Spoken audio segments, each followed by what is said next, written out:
Meditations by Marcus Aurelius. Presented by Great Works. May these words give you the strength to face whatever comes next. Meditations by Marcus Aurelius. Book 1.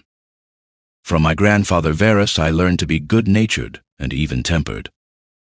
From my father's reputation and memory I learned to be modest and masculine. From my mother I learned to be reverent and generous, to avoid not only doing harm, but even thinking of causing it. She also taught me to live simply, far removed from the wealthy lifestyle. From my great-grandfather I learned not to attend public schools, but rather to have excellent private tutors at home, and to understand that this kind of education is worth investing in generously. From my tutor I learned not to take sides as a Parisian or Venetian fan, nor as a Palmularius or Scuterius supporter. He taught me to be hard-working yet content with little, to be self-reliant and mind my own business, and to be skeptical of gossip and slander. From Diognetus I learned to avoid pointless pursuits and to be skeptical of those who claim supernatural powers, who talk about spells, demon banishing, and similar things. He taught me not to get caught up in quail fighting or be obsessed with such entertainments. I learned to welcome frank discussion and to embrace philosophy. Through him I first heard Bacchius, then Tandasis and Marcianus. He encouraged me to write dialogues as a child, and inspired in me a desire for a simple cot and animal skin, all those aspects of a traditional Greek education. From Rusticus I learned to recognize the need to work on and improve my character. He taught me not to get caught up in showy philosophical debates or write theoretical treatises, give motivational speeches, or put on a show of being either deeply spiritual or extremely practical. I learned to step away from flowery rhetoric, poetry, and trying to be witty. He showed me there's no need to walk around the house in formal clothes or engage in similar pretensions. I learned to write letters simply and directly, like the one he wrote to my mother from Sinuessa.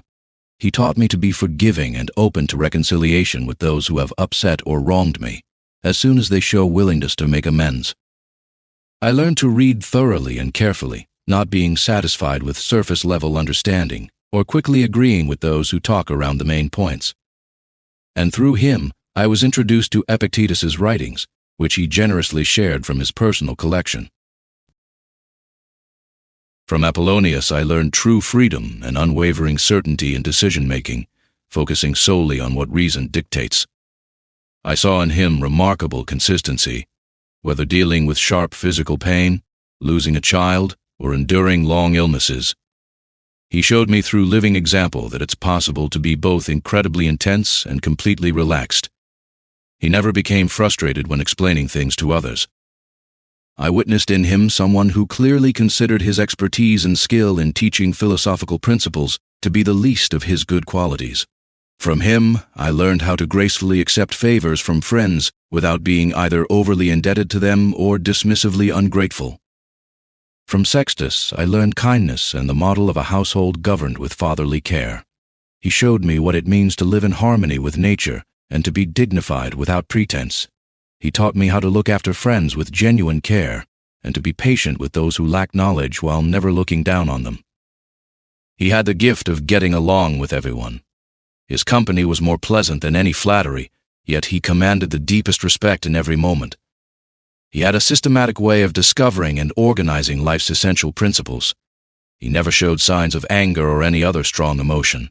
Instead, he combined remarkable calmness with the warmest affection. He spoke well of others without making a show of it, and carried his vast knowledge with humility. From Alexander the grammarian, I learned to avoid criticizing others and to refrain from correcting people rudely when they used improper expressions or mispronounced words. Instead, I learned to skillfully introduce the correct form naturally into the conversation, whether through a response, confirmation, or by discussing the topic itself rather than the word choice, or through some other subtle and graceful reminder. From Fronto, I learned to recognize the jealousy, deviousness, and pretense that come with tyrannical power. I also realized that those we call patricians among us tend to be somewhat lacking in natural affection. From Alexander the Platonist, I learned not to frequently make excuses about being too busy whether in conversation or in letters, and not to constantly dodge my social obligations to friends by using work as an excuse. From Catullus I learned never to dismiss a friend's complaint, even if they're being unreasonable, but instead to work on restoring the relationship to its normal state. I also learned to speak with genuine appreciation about my teachers, just like the stories told about Domitius and Athenodotus. And finally, I learned what true, authentic love for children looks like. From my brother Severus I learned to cherish family, to love truth, and to pursue justice. Through him I came to know about Thracia, Helvidius, Cato, Dion, and Brutus, and gained an understanding of what an ideal society could be, one based on equal rights and freedom of speech for all citizens, and a government that values nothing more than the liberty of its people. From him I also learned consistency and steadiness in my appreciation of philosophy, along with a natural inclination to help others and share generously. He taught me to be optimistic and to trust in the love of friends. He was always transparent with those he criticized, and his friends never had to guess what he wanted or didn't want. He made everything clear. From Maximus, I learned true self-control and staying focused in every situation. He showed me how to maintain a positive attitude during both everyday challenges and illness. His personality was well-balanced, gentle, and dignified. He accomplished tasks without drama, and everyone trusted that his words matched his thoughts and his actions were always well-intentioned. He was remarkable for never being overly impressed or shocked by anything, never rushed or hesitant, never at a loss or gloomy, never putting on a fake smile, never angry or suspicious. He was generous, forgiving, and honest. He came across as naturally good rather than someone trying to improve himself. No one ever felt looked down upon by him, nor would anyone dare to think themselves his superior. And through it all, he maintained a wonderful sense of humor.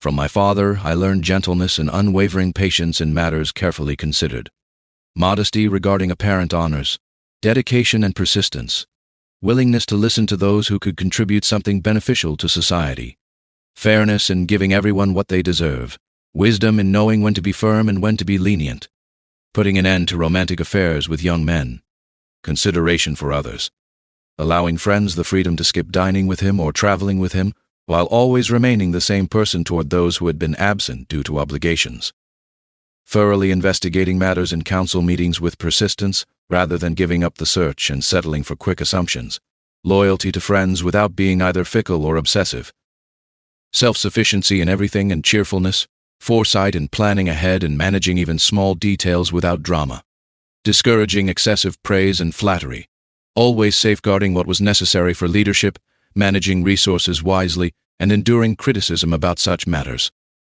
Neither superstitious about the gods nor populist, ingratiating or crowd-pleasing with people, but instead level-headed, steady, and never tasteless or radical, using life's comforts, which fortune provided abundantly, without arrogance or excuses, enjoying them naturally when present, but not missing them when absent.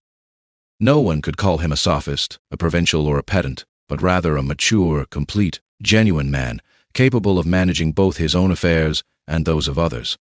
Additionally, he respected true philosophers without reproaching or being easily swayed by others. He was sociable and gracious without excess.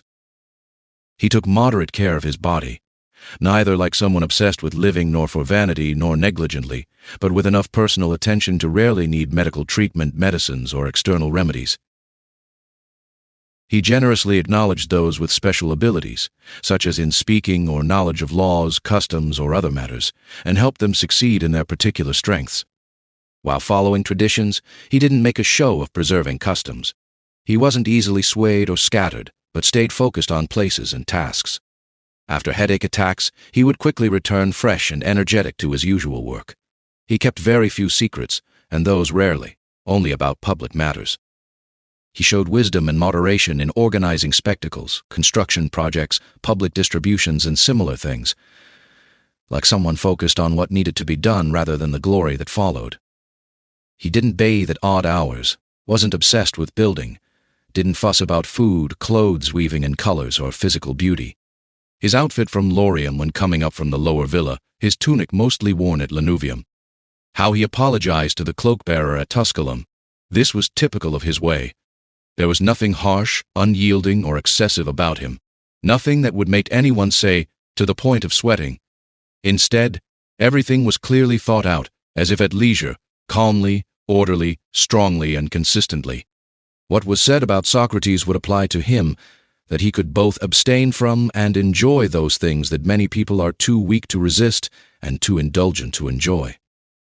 Having the strength, endurance, and sobriety for both situations belongs to someone with a complete and unconquerable soul, as he showed during Maximus's illness. I am grateful to the gods for blessing me with wonderful grandparents, parents, a sister, teachers, relatives, and nearly all my friends. I'm thankful that I never seriously wronged any of them, even though I had tendencies that could have led me astray if circumstances had been different. By the gods' kindness, I was never put in situations that would have tested my character.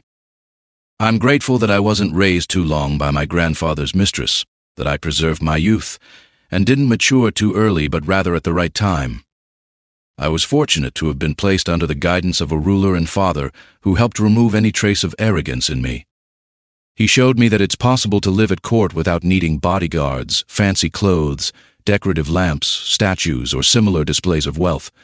He taught me that one can live almost like a private citizen, while still effectively handling important public responsibilities, without feeling diminished or less diligent.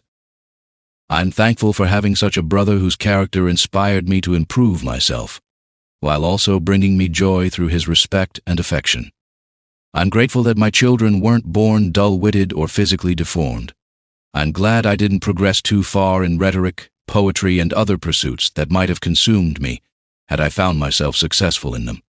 I'm thankful for being able to give my tutors the positions they seemed to want, without delaying because they were young, thinking I'd do it later.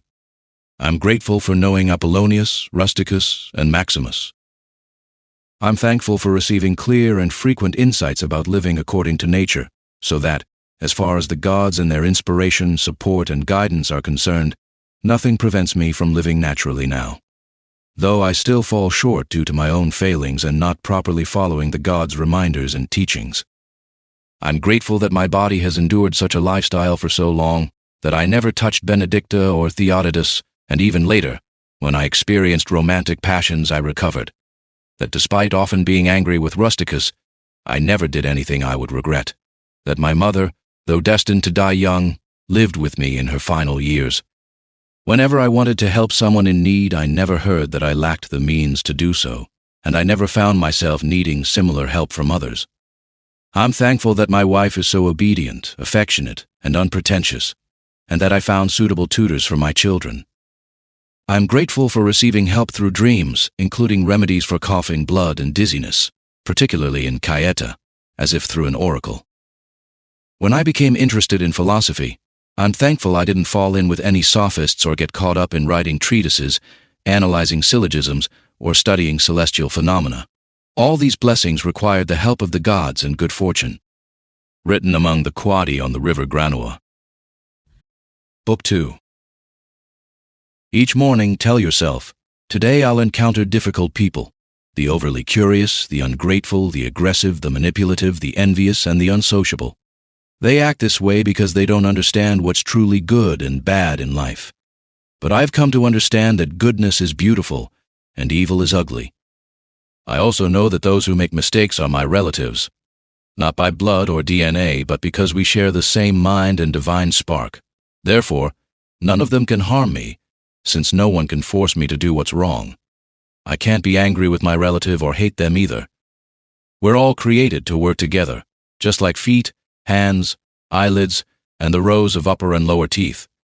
So, working against each other goes against nature, and getting upset and turning away from others is exactly that kind of resistance. What am I, really? I'm made up of a body, breath, and a mind that guides me. Let go of your books. No more chasing after knowledge. It's not meant to be. Instead, think like someone who's about to die. See your body for what it really is. Just blood and bones woven together, a network of nerves, veins, and arteries. Look at your breath, too. It's just air, constantly changing, breathed out and drawn back in every moment. Finally, there's the mind that guides you. Think about this. You're getting older now. Don't let your mind become a slave anymore. The works of the gods are full of providence. Even chance events flow from nature's patterns and the intricate weaving of divine governance. Everything stems from there, guided by necessity and what benefits the entire cosmos, of which you are a part. What's good for any piece of nature is whatever the whole of nature brings, and whatever preserves it. The universe maintains itself through changes, just as the elements transform and combine in different ways. Let these thoughts be enough for you. Let them be your guiding principles. Drop your endless thirst for more books, so you won't die grumbling, but instead, pass on with genuine peace and heartfelt gratitude to the gods. Remember how long you've been putting these things off, and how many chances the gods have given you that you haven't taken advantage of. It's time to finally understand what universe you're part of, and from what universal governor you emerged as a flowing stream. There's a time limit marked out for you, and if you don't use it to clear the clouds from your mind, it will be gone, and you'll be gone, and the chance won't come again. In every moment, strive to act with the strength of a Roman and the character of one who is truly mature. Approach each task with genuine dignity, kindness, openness, and fairness, while keeping your mind clear of all other distractions. You'll achieve this clarity when you treat each action as if it might be your last, free from randomness, emotional resistance to reason, pretense, self-centeredness, and discontent with your circumstances. Look how few principles you need to master to live a fulfilling and divine life. Even the gods themselves won't ask more of someone who upholds these values. Keep disrespecting yourself, soul. Soon you won't have the chance to honor yourself anymore. Each of us gets just one life, and yours is nearly over. Not because you respected yourself, but because you kept looking for happiness in other people's souls.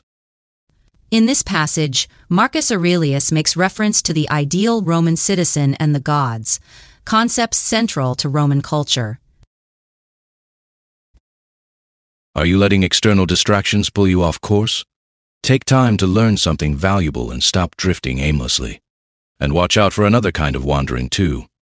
Those who are worn out by life and lack a clear purpose end up wasting time even in their actions, with no guiding star to direct their impulses and thoughts. Nobody has ever been seen suffering because they don't pay attention to what's going on in someone else's mind. But those who don't pay attention to the movements of their own mind are bound to suffer. Always remember these essential truths. Understand the nature of the universe. Understand your own nature, and recognize how these two are connected.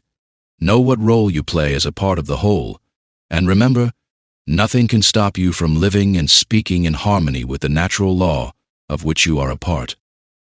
Theophrastus makes a fascinating philosophical observation when comparing different types of wrongdoing.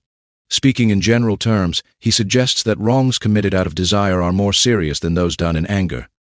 Someone who acts in anger seems to turn away from reason with a kind of pain and hidden distress. But someone who does wrong out of desire, yielding to pleasure, appears somehow more unrestrained and weak in their misdeeds.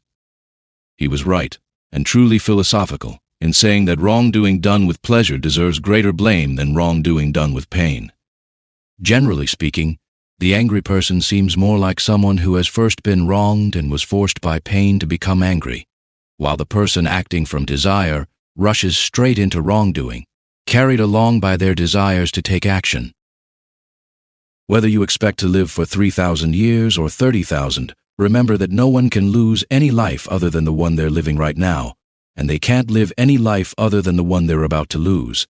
So the longest life and the shortest life end up amounting to the same thing. The present moment is the same length for everyone, and what's lost is therefore equal, and what we're losing turns out to be just a brief instant. After all, no one can lose either the past or the future. How can anyone take away from you what you don't even have? So keep these two things in mind.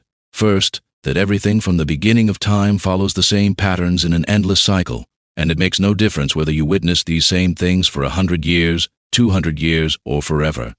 Second, that both the person who lives the longest and the one who dies youngest lose exactly the same thing. Because all anyone has is the present moment. That's all they can lose, if indeed they even have that, since you can't lose what you don't possess.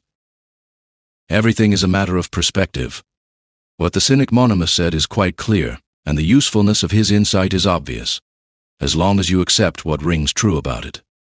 Our human soul does the greatest harm to itself when it becomes, as far as it can, like a growth or tumor separated from the universal whole.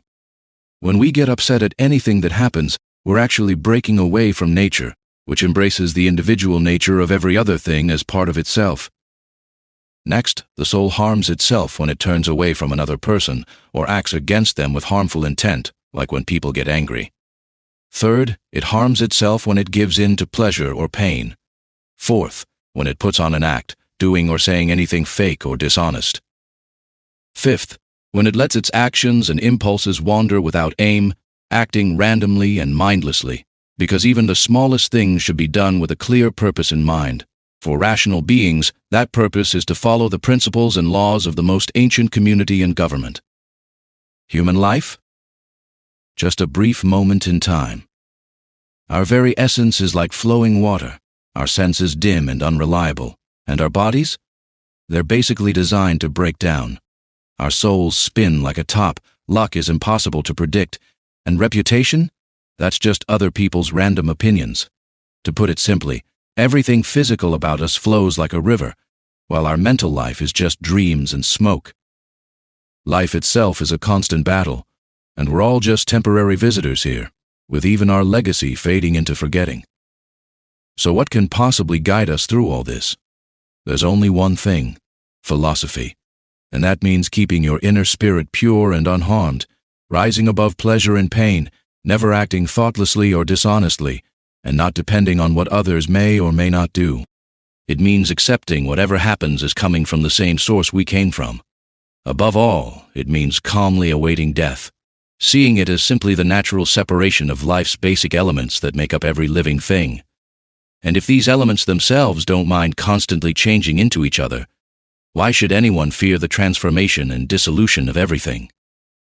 It's completely natural, and nothing natural can be bad. Written at Carnuntum. We shouldn't just consider how each day uses up a bit more of our life, leaving us with less remaining. We should also think about this. Even if we live longer, it's uncertain whether our mind will stay sharp enough to truly understand things and to grasp both divine and human matters. If our mind starts to fail, we'll still be able to breathe, eat, imagine things, and follow our impulses. But we'll lose the ability to truly know ourselves, to carefully weigh our duties, to clearly analyze what's in front of us, and to thoughtfully consider whether it's time to end our journey. These things require a well-trained mind, and they fade first. So we need to hurry, not just because we're getting closer to death with each moment, but because our ability to understand and process life's experiences often disappears even sooner. Book 3.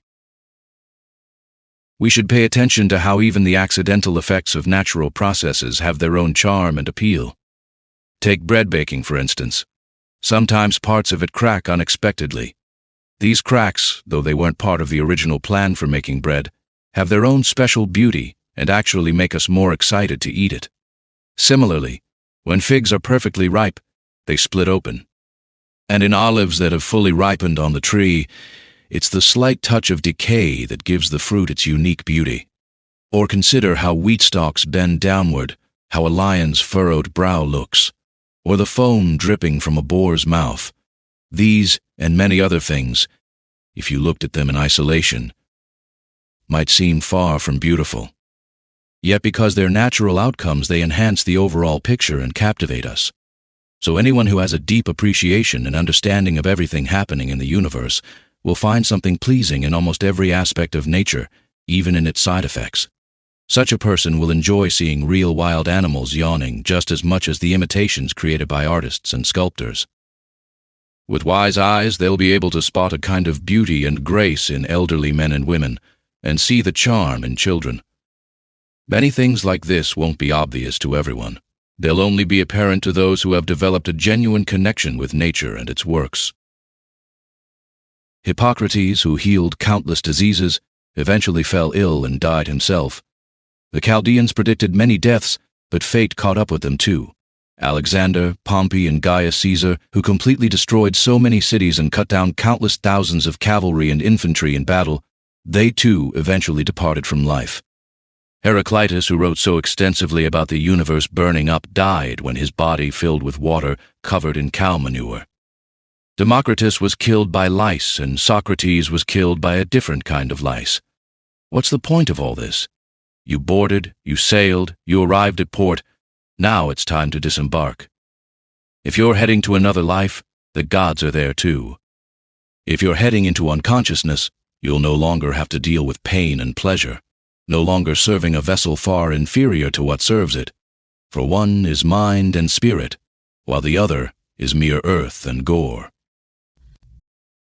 Don't waste what remains of your life wondering about others, unless it serves some greater good for society. Otherwise, you're just cheating yourself of productive time.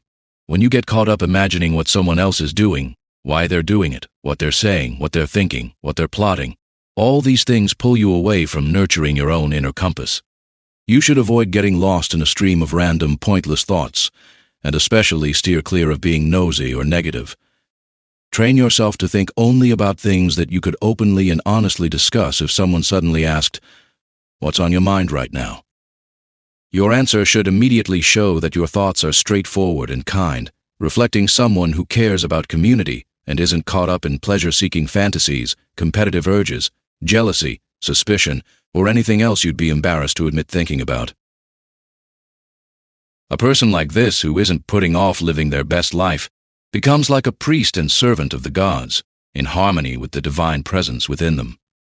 This inner presence keeps them free from pleasure's grip, untouched by pain, safe from any abuse, immune to evil, an athlete in life's greatest contest, never being knocked down by emotion. They are deeply rooted in justice, welcoming with their whole heart whatever happens and whatever is given to them. They rarely wonder what others are saying, doing, or thinking, unless it's truly important for the common good. They focus only on their own actions and remain mindful of their role in the greater scheme of things, doing their part excellently, while trusting that whatever comes their way is good. For each person's destiny both shapes them and is shaped by them. They remember that all rational beings are related, and that caring for all people is simply human nature. However, they seek approval not from everyone, but only from those who live in harmony with nature. As for those who live differently, they keep in mind how these people behave both at home and in public, day and night, and the company they keep. Therefore, they don't value praise from such people, who aren't even satisfied with themselves. Don't act without purpose, or isolate yourself from others, or make decisions without careful thought, or let yourself be pulled in different directions. Avoid being pretentious in your thinking. And don't try to impress with fancy words or get involved in too many things. Let the divine part within you guide you as a mature, dignified person, someone who embodies the qualities of a responsible citizen, a Roman, and a leader. Be like someone who's ready to answer life's final call without hesitation, not needing to swear oaths or requiring witnesses to verify your word. Stay cheerful and independent, not relying on external help or needing the kind of peace that others must provide. You should stand strong on your own, not needing others to prop you up. Never consider anything beneficial to yourself if it might one day force you to break your word, abandon your self-respect, hate someone, be suspicious, curse others, act fake, or desire anything that needs to be hidden behind walls and curtains. Anyone who chooses to follow their own mind, inner spirit, and the principles of virtue doesn't create drama in their life. They don't complain, and they don't need either solitude or crowds. Most importantly, they'll live without chasing after things or running away from them. Whether their soul stays in their body for a longer or shorter time doesn't concern them at all. Even when it's time to leave, they'll depart as gracefully as they would perform any other dignified and orderly action. Throughout their entire life, they're careful about only one thing, making sure their thoughts never become unworthy of a rational and social being. In a disciplined and purified mind, you won't find anything toxic, corrupted, or deceptive. Their life isn't cut short by fate before reaching completion, like an actor leaving the stage before finishing their performance. There's nothing servile about them, nothing artificial, nothing dependent, nothing disconnected, nothing evasive, and nothing hidden away. Honor your mind's power to form judgments. Everything depends on this, making sure your mind's perceptions stay in harmony with nature and align with what it means to be a rational being. This mindset brings steady judgment, genuine connection with others, and alignment with the divine order. Cast aside all other thoughts and hold on to these few essential truths. Especially remember that each of us truly lives only in the present moment, this tiny instant. The rest of our time has either already been lived or remains uncertain. Indeed, the time we each live is brief, and tiny is the corner of the earth where we dwell. Even the longest-lasting fame is fleeting, passed down through generations of little mortals who will soon die themselves, knowing neither their own true nature nor anything of those long dead. To the principles already mentioned, add one more. Always define or describe whatever mental image appears to you, so you can see it clearly for what it really is. Stripped bare, examined from all angles, and broken down into its parts. Then tell yourself its proper name and the names of the elements that created it, and into which it will eventually dissolve. Nothing develops a greatness of mind quite like the ability to truthfully examine everything you encounter in life, and to always look at things in such a way that you consider what kind of purpose this serves in the universe, what value it has both to the whole and to human beings as citizens of the highest city, compared to which other cities are like mere households. Ask yourself, what is this thing? What is it made of? How long will this thing that's creating this impression in my mind right now naturally last? What virtue do I need to respond to it? Gentleness, courage, honesty, simplicity, self-reliance, or something else? So, in each case, you should say, this comes from God, that comes from the interweaving and interconnected spinning of fate and circumstance, and this other thing comes from a fellow human being who shares my nature and community, though they may not know what is truly natural to them. But I do know, and for that reason I treat them with kindness and justice according to the natural law of human fellowship, while at the same time aiming to give them their fair due in matters of indifference. If you focus on the present moment, following reason and truth, acting with purpose, strength, and kindness, without any distractions, and keep your inner spirit pure as if you might have to return it at any moment. If you can do all this without anxiously waiting or running away, but finding contentment in doing what nature intended and speaking with heroic honesty, you will live well. No one has the power to stop you from doing this. Just as doctors keep their tools and instruments ready for unexpected treatments, you should keep your principles ready to understand both divine and human matters, and do everything, even the smallest task, mindful of how these two realms are connected to each other. For you won't succeed in any human endeavor without considering its relationship to the divine, nor the other way around. Stop fooling yourself. You're never going to read through your old notes or study the achievements of the ancient Romans and Greeks, or review those passages you saved from books for your retirement. So hurry up and get to the point. Let go of empty hopes and help yourself, if you care about your own well-being, while you still can. People don't realize how much meaning is packed into simple actions like stealing, planting seeds, buying things, finding peace, and seeing what needs to be done, which happens not through our physical eyes but through a different kind of vision entirely. When our inner guiding force is in harmony with nature, it easily adapts to whatever life throws at us, readily shifting to work with what's possible and available. It doesn't get attached to any specific material or situation, but moves forward with purpose while remaining flexible. Like a bright fire that overtakes whatever falls into it, while a small flame would be snuffed out. It transforms these challenges into fuel, consuming them completely and growing even stronger because of them. Never act randomly or without purpose. Let each action align with the principles that perfect your craft. People seek retreats in the countryside, by the beach, or in the mountains, and you too often long for such escapes. But this is actually quite unsophisticated when you can at any moment retreat into yourself. Nowhere can a person find a more peaceful and trouble-free sanctuary than within their own mind, especially when they have ideas they can revisit to find immediate tranquility. By tranquility, I mean nothing more than inner harmony. So give yourself this retreat regularly and recharge yourself. The principles you need are few and basic, just a few thoughts that will immediately wash away all your distress and send you back ready to face what awaits you. What are you really frustrated about? Other people's bad behavior? Remember this truth. Rational beings exist for each other. Patience is part of justice. People make mistakes unintentionally. Think of how many people who once fought, suspected, hated, and stabbed each other now lie in ashes and stop being troubled. Are you frustrated with what the universe assigns you? Review the alternatives, either providence or atoms, and recall all the evidence that the world is like a city. Are physical discomforts still bothering you? Remember that the mind doesn't mix with the body's movements, whether gentle or rough, once it has retreated into itself and understood its own power. Remember, too, what you've learned about pain and pleasure.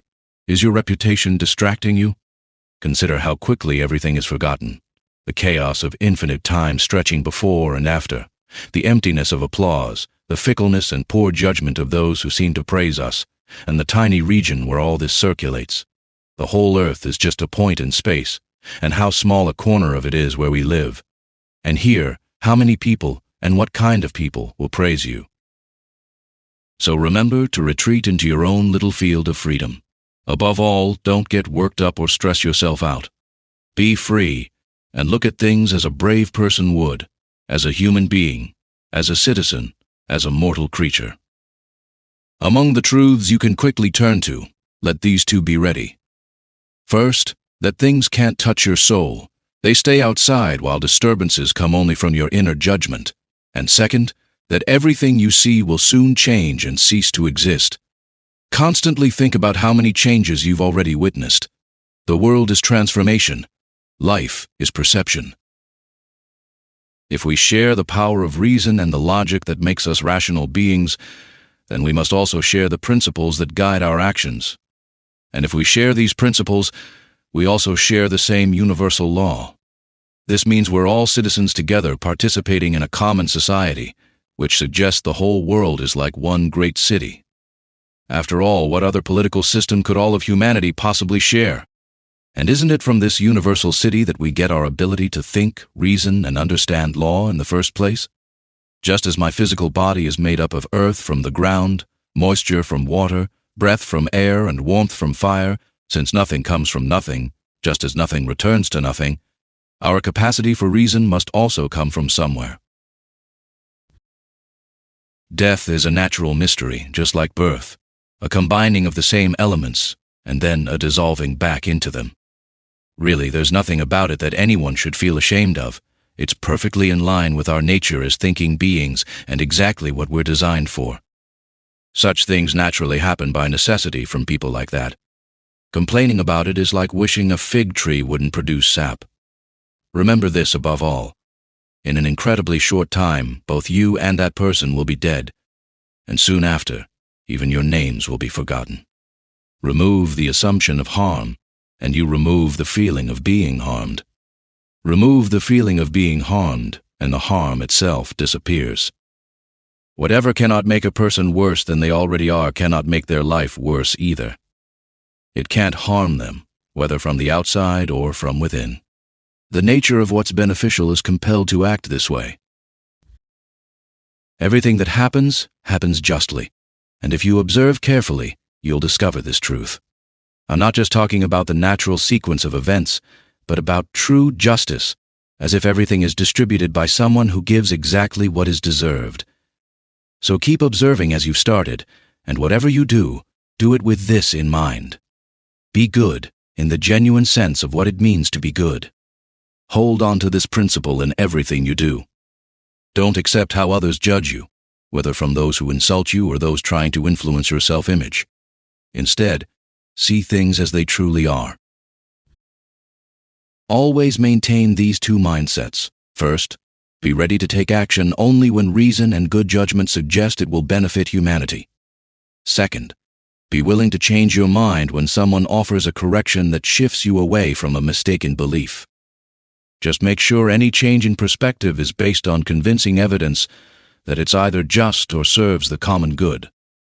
These should be your only guiding principles, not what feels pleasant or brings popularity. Do you have reason? Yes, I do. so why aren't you using it? When reason is doing its proper work, what more could you want? You emerged as a part of the whole. You will dissolve back into what created you, or rather, you'll be transformed and reintegrated into the creative force of the universe. Many grains of incense fall on the same altar, some sooner, some later, but the timing makes no difference. Within 10 days, the very same people who now see you as a beast and an ape will view you as divine. If you return to living by your principles and showing respect for reason. Don't live as if you'll be around for thousands of years. Death is already hanging over you, so while you're alive, while you still can, become a good person. Think about how much peace of mind you gain by not worrying about what others say, do, or think, and instead focusing only on making your own actions as righteous and honorable as possible. Like a good person, don't waste time looking around for drama. Just stay focused and run straight toward your goal without getting distracted. Those obsessed with their future reputation don't realize that everyone who remembers them will soon die themselves, followed by the next generation who takes their place, until all memory fades away through this chain of people remembering and forgetting. But let's imagine that those who remember you are immortal, and their memory never dies. What difference would that make to you? And I'm not just talking about how praise means nothing to the dead, but what good is praise even to the living, except perhaps for some practical purpose?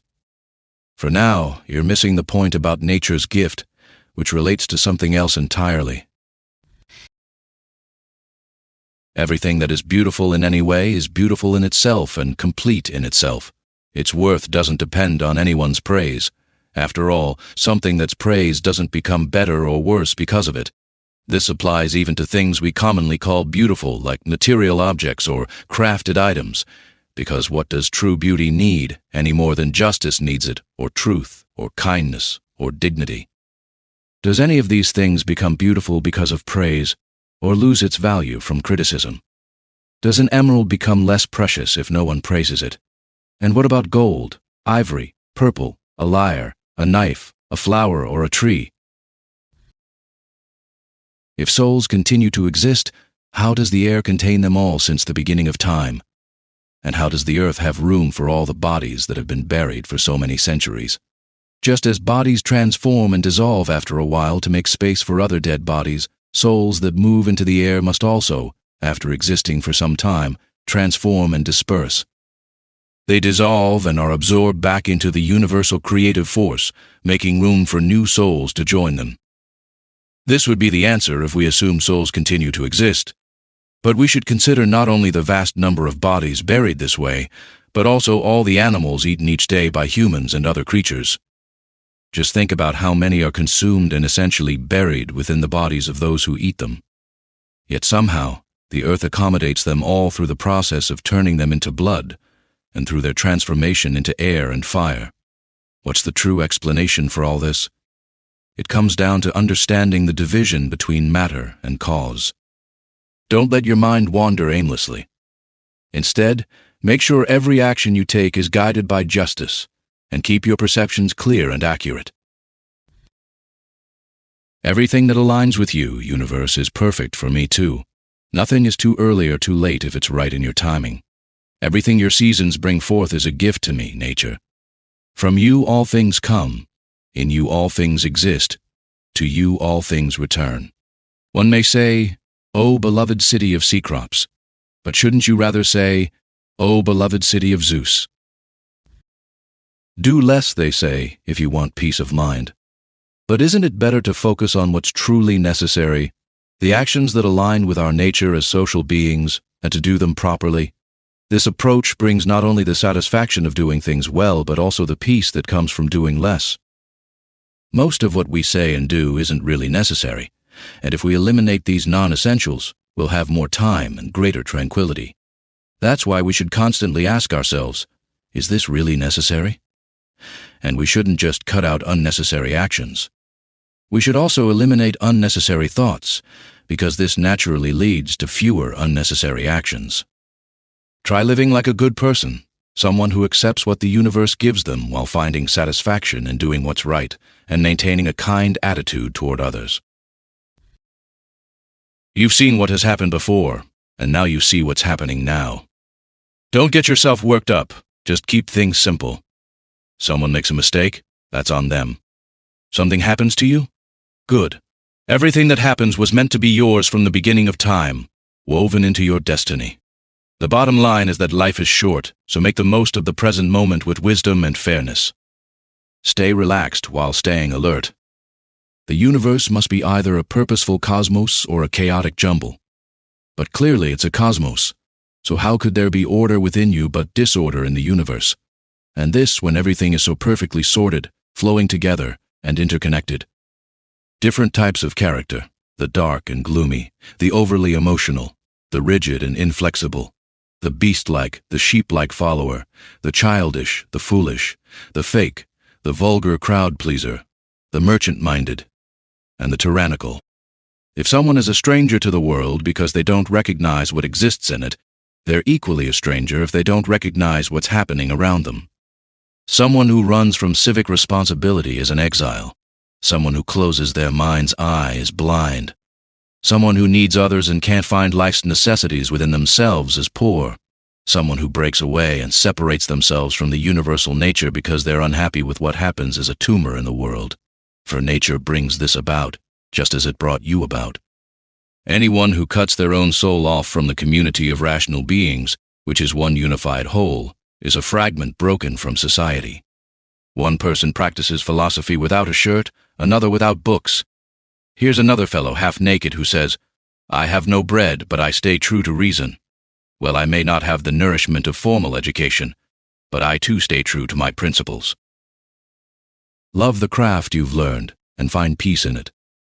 For the rest of your life, live as someone who has wholeheartedly entrusted everything to the gods, while never making yourself either a tyrant or a slave to anyone. Think about the times of Vespasian.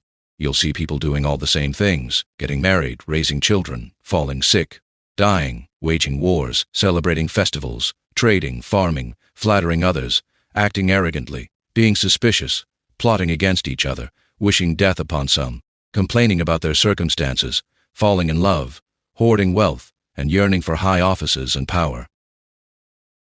That way of life is now completely gone. Move forward to Trajan's time. Again, all the same things happening, and that life too has vanished. Similarly, look at other periods in history and entire nations, and see how many people, after striving intensely, soon fell and dissolved back into the basic elements. Especially remember those you personally knew who chased after pointless things, neglecting to act according to their true nature, to hold firmly to it, and to be content with it. It's essential to remember that attention to each action has its own value and proportion. This way, you won't get frustrated if you don't spend more time than appropriate on lesser matters.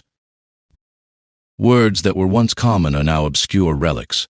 Similarly, the names of those once celebrated are now like ancient artifacts: Camillus, Caeso, Volessus, Dentatus, and gradually even Scipio and Cato, then Augustus, and later Hadrian and Antonius. Everything fades into legend quickly, and complete forgetfulness soon buries it all. I'm talking about those who shone incredibly bright. The rest vanish into thin air the moment they take their last breath, unheard of and unknown. Besides, what does being remembered forever really mean? It's completely meaningless. So what's actually worth dedicating ourselves to? Just this: honest thinking, actions that benefit others, words that never deceive, and an attitude that welcomes whatever happens as necessary, familiar, and flowing from the same origin and source. Willingly surrender yourself to Clotho, allowing her to weave your thread into whatever pattern she desires. Everything is fleeting, both the one who remembers and what is remembered. Take time to observe how everything is constantly changing, and train yourself to understand that nature's greatest joy is transforming what exists into something new and similar. In a way, everything that exists is a seed for what will come from it, though most people only think of seeds as things planted in soil or wombs, which is quite narrow-minded.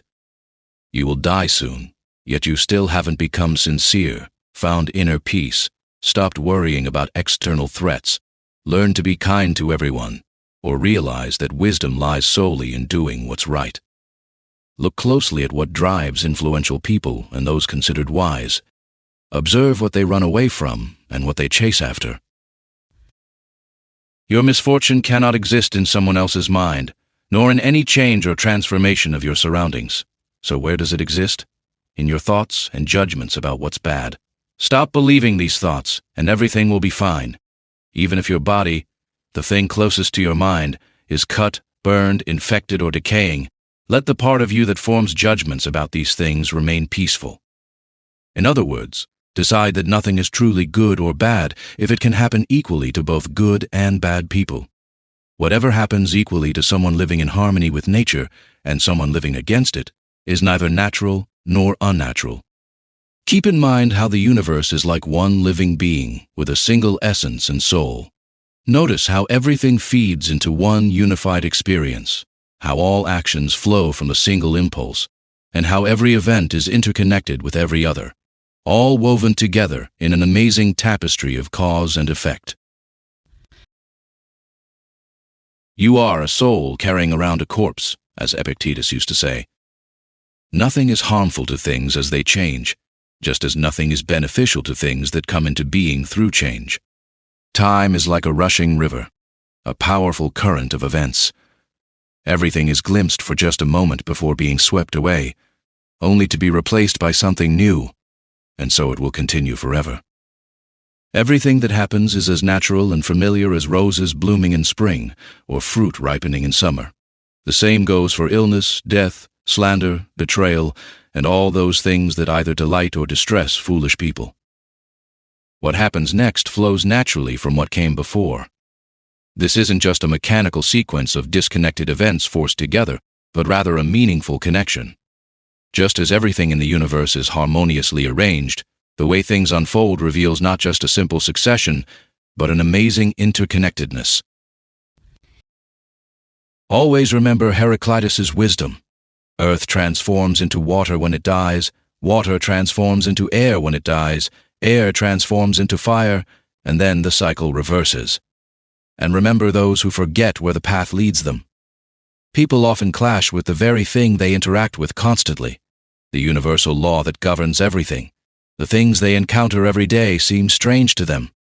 We shouldn't act and speak as if we're sleepwalking through life, even though that's exactly what we seem to be doing. And we shouldn't just blindly accept things like children accepting their parents' words.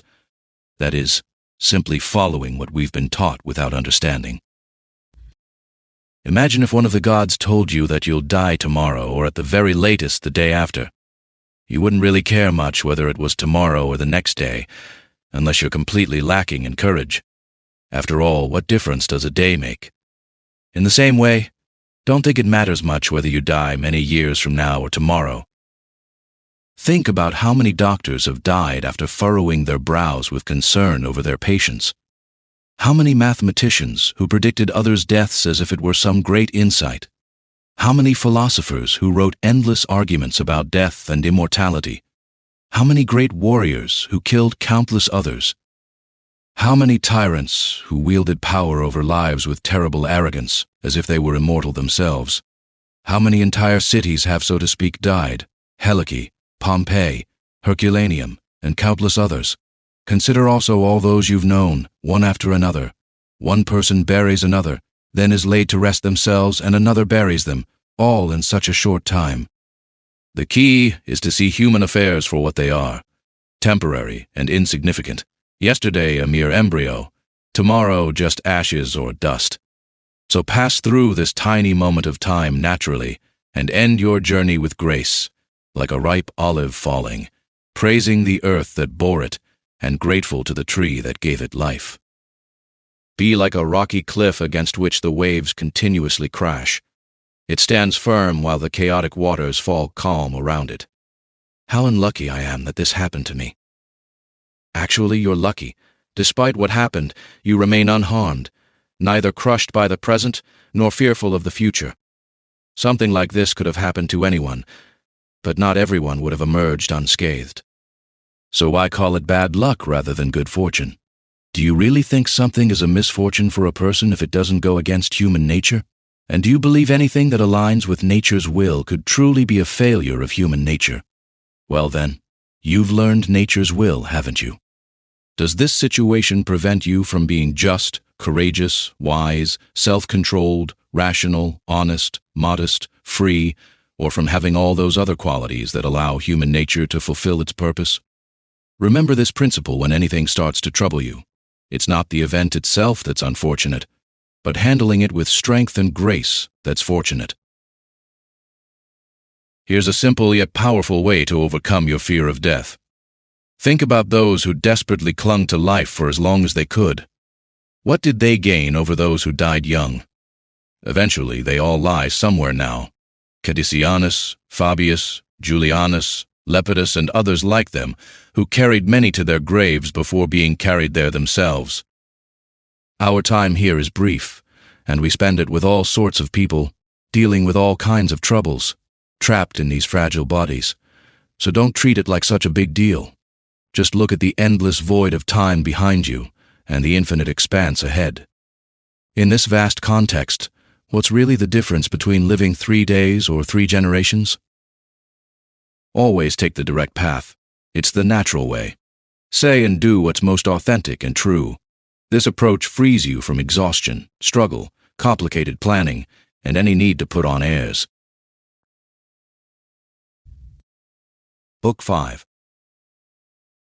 When you find yourself reluctant to get out of bed in the morning, remember this. I'm waking up to do what I was born to do as a human being. Why should I complain about doing exactly what I was created for? The very purpose I was brought into this world. Or was I made just to lie in bed keeping myself warm under the covers? But this feels so much better, you might say. Were you born just for pleasure? Weren't you born for action and effort rather than passive comfort? Look at how nature works. The plants, the little birds, the ants, the spiders, and the bees. They all do their part, each contributing to the harmony of their world. So why won't you do your human part? Why aren't you eager to do what nature designed you for? But we need rest too, you might say. Of course we do, I agree. Nature has given us proper measures for rest, just as it has for eating and drinking. Yet in these pleasures you go beyond what's necessary, while in your actions you stay far below what you're capable of. This shows you don't truly love yourself. If you did, you would love your nature and what it wants from you. Look at people who love their craft. They work themselves to exhaustion, forgetting to eat or bathe, completely absorbed in their work. Yet you value your own nature less than a sculptor values sculpting, a dancer values dancing, a money lover values wealth, or a fame seeker values recognition. When these people are passionate about something, they'd rather skip meals and sleep to advance whatever drives them. But to you, acts that benefit society seem less important and unworthy of such dedication? How easy it is to dismiss and erase any troubling or unwelcome thought from your mind and immediately find complete peace. Consider yourself worthy of every word and action that aligns with nature, and don't let yourself be distracted by other people's criticism or comments. If something is good to do or say, don't undervalue yourself. Remember, others have their own mindset and follow their own impulses. Don't worry about that. Instead, keep moving forward on your direct path, following both your personal nature and our shared universal nature, since these two paths are actually one and the same. I walk along the path of nature until the day I rest in peace, exhaling my last breath to the air from which I've drawn life each day. I will return to the earth, the same earth from which my father gathered the seed of life, my mother drew blood, and my nurse drew milk. This is the earth that has nourished and sustained me every day for so many years, that carries me as I walk upon it, and that I use in countless ways. Others may not admire your quick wit, fair enough, but there are many other qualities you can cultivate. Rather than making excuses about what doesn't come naturally, focus on the virtues that are completely within your control, being genuine, carrying yourself with dignity, embracing hard work, avoiding excess pleasure, staying content with your lot, living simply, showing kindness, maintaining independence, avoiding unnecessary complications, speaking purposefully, and acting with greatness of spirit. Don't you realize how many valuable qualities you could already be displaying, where you can't use lack of talent or inability as an excuse, yet you deliberately remain below your potential? Does some natural deficiency force you to complain, be stingy, flatter others, blame your body, try to please everyone, show off, and let your mind be tossed around by all these things? No, by the gods. You could have freed yourself from these habits long ago. At most, you might be criticized for being somewhat slow to learn and understand. And even this you can work on, without getting discouraged or finding comfort in laziness. Some people are quick to claim credit when they do something helpful for others and expect immediate gratitude. Others aren't so quick to demand recognition, but they still keep a mental record of their good deeds, like a debt owed to them. Then there are those who don't even think about what they've done. They're like a grapevine that simply produces grapes without asking for anything in return after bearing its fruit. A horse runs, a dog tracks, a bee makes honey, and in the same way, a person should do good and move on to the next thing, just as a vine prepares to produce more grapes in the next season. Should we be among those who act without expecting recognition? Yes, but there's a catch. We should be aware of this choice. After all, they say it's characteristic of a social being to know they're acting for the community's benefit, and certainly to want others to recognize this too. What you're saying is true, but you're misunderstanding the current point. If you continue thinking this way, you'll end up like those I mentioned earlier, led astray by seemingly logical arguments. But if you truly want to understand what's being said here, don't worry. This awareness won't prevent you from performing acts that benefit society. Prayer of the Athenians. Rain, rain, dear Zeus, upon the farmlands of the Athenians and their plains. Indeed, one should either not pray at all or pray in such a simple and honest way. When a doctor prescribes horseback riding, cold showers, or going barefoot for someone's health, it's similar to how universal nature prescribes illness, disability, loss, or other such challenges. In both cases, prescribes means the same thing. Something is assigned as appropriate for healing. Similarly, whatever happens to each of us is somehow arranged to align with our destiny. We can say these things happen to fit together, just as craftsmen say square stones fit together in walls or pyramids, joining with each other in a specific arrangement. There is, after all, one grand harmony.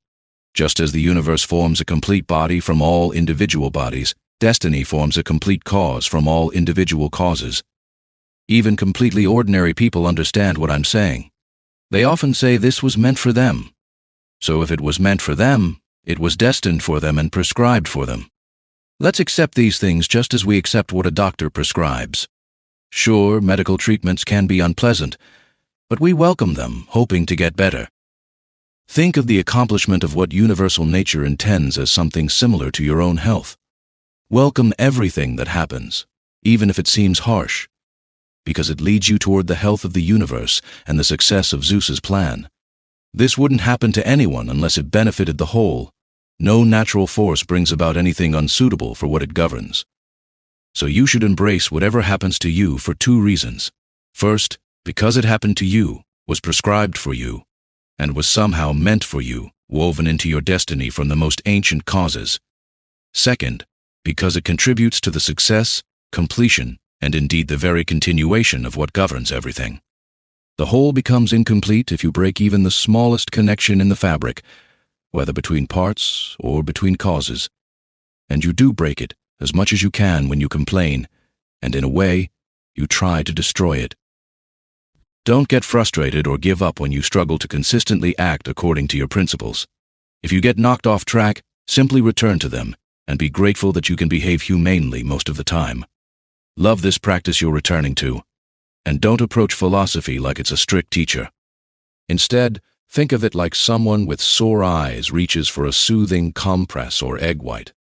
Like others seek healing balms and refreshing baths. This way you won't make a show of following reason, but will find genuine rest in it. Remember that philosophy only wants what your true nature wants. You were the one who wanted something different, something unnatural. What could be more pleasant than following your nature? Isn't pleasure itself deceptive for this very reason? But consider what could be more pleasant than greatness of spirit, freedom, simplicity, kindness, and purity. And what could be more pleasant than wisdom itself, when you think about the smooth, unfaltering flow of understanding and knowledge it brings? Reality is so deeply hidden that many philosophers, and not minor ones, have concluded it's completely incomprehensible. Even the Stoics admit it's hard to grasp. All our beliefs are subject to change. After all, where can you find anything unchangeable? So turn your attention to the actual things around you. They're short-lived, ordinary, and could just as easily belong to a scoundrel, a sex worker, or a thief. Next, consider the personalities of the people you live with. It's hard enough to put up with even the most pleasant among them, let alone yourself. In such darkness and chaos with everything, substance, time, motion, and moving things, in constant flux, I can't imagine what could possibly be worth valuing or taking seriously. Instead, you should comfort yourself by calmly awaiting nature's release, not getting frustrated with life's delays, and finding peace in just two things. First, that nothing will happen to me that isn't in harmony with nature's plan. And second, that I'm free to do nothing against my inner divine guide. No one can force me to disobey it. How am I using my mind right now? I should ask myself this question constantly and examine what's currently going on in that part of me they call the ruling center. What kind of mindset do I have right now? Am I thinking like a child, like a teenager, like someone small-minded, like a tyrant, like cattle, like a wild animal? Want to understand what most people consider good? Here's a way to think about it. If someone were to imagine truly good things, like wisdom, self-control, justice, and courage, they wouldn't be able to make sense of the phrase, overwhelmed by good things, because it just wouldn't fit. But if someone thinks about what the masses consider good, they'll instantly understand and readily accept the comedian's joke as perfectly fitting. This is exactly how most people see the difference. They wouldn't be offended or reject this phrase when it comes to wealth and the lucky breaks that bring luxury or fame, but instead accept it as clever and appropriate. So go ahead and ask yourself, should we really value and consider as good those things which, when imagined beforehand, make it perfectly fitting to say that their owner, because of their abundance, has nowhere left to relieve themselves? I am made up of both cause and matter, and neither of these will disappear into nothingness, just as they didn't emerge from nothingness. So every part of me will be transformed into some part of the universe, and then that part will change into another part of the universe, and this will continue endlessly. Through this same process of transformation, I came to be, as did my parents, and if we trace it back, it goes on infinitely. There's no reason we can't say this, even if the universe operates in finite cycles. Reason and logical thinking are self-sufficient powers that accomplish their own work. They begin from their natural starting point and progress toward their intended goal, which is why we call such actions successes, reflecting the straightforward path they follow. None of these things should be called essential to a person if they don't naturally belong to them as a human being.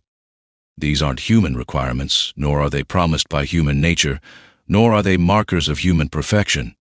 Therefore, a person's ultimate purpose isn't found in these things, nor is goodness, which completes that purpose, found in them either. If any of these things were truly essential to being human, then looking beyond them or rising above them wouldn't be praiseworthy, and we wouldn't admire those who show themselves independent of these things. Someone who lessens their attachment to any of these wouldn't be considered good if these things were truly good. But as things stand now, the more someone reduces their dependence on these or similar things, or calmly accepts when these things are taken away, the better they become. Your mind becomes what you consistently imagine. Your thoughts are shaped by the images you dwell on. So fill your mind with positive thoughts like these. Wherever life is possible, living well is possible too. You can live at court? Then you can live well at court. Or consider this. Everything moves naturally toward its intended purpose, and in that purpose lies its ultimate goal. Where the goal is, there you'll find what's truly beneficial and good for each thing.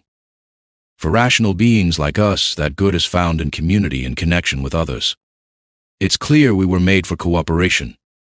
Hasn't it always been obvious that lesser things exist for greater ones, and greater things support each other? Living things are greater than lifeless ones, and rational beings are the greatest of all. It's crazy to chase impossible things. and it's impossible to stop flawed people from acting in flawed ways. Nothing happens to anyone that they aren't naturally equipped to handle. When others face these same challenges, they either don't realize what's happening, or they show inner strength and remain steady and unharmed. How strange that ignorance and people-pleasing can be more powerful than wisdom. External circumstances cannot touch your soul at all. They have no way to enter your soul, or to move or change it. Your soul alone changes and moves itself. Whatever judgments it chooses to make, those shape how it experiences the world around it. In one sense, other people are our closest companions, as we should treat them well and be patient with them. But when some people get in the way of our essential work, they become just another neutral factor to me, no different from the sun, wind, or wild animals.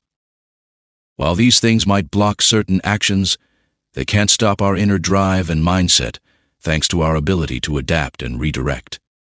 Our mind can take any obstacle to action and turn it into an opportunity for growth.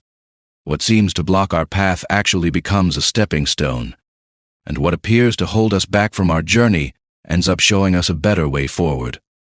Honor what is most excellent in the universe, that which uses all things and guides everything. Similarly, honor what is most excellent within yourself, the part that shares its nature with the universal force. In your case, too, this is what uses everything else, and this is what directs your life. What doesn't harm the community can't harm its members. Whenever you feel like you've been wronged, apply this principle. If the community isn't harmed by this, then I haven't been harmed either. But if the community is being harmed, don't get angry at the person causing the harm. Instead, kindly show them what they're overlooking.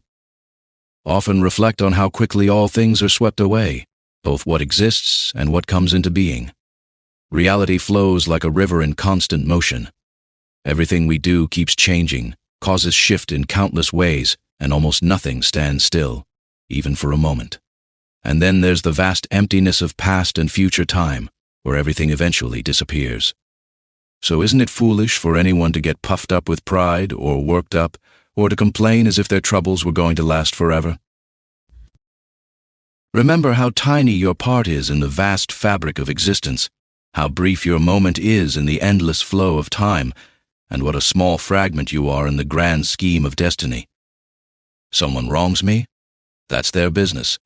They have their own mindset and make their own choices.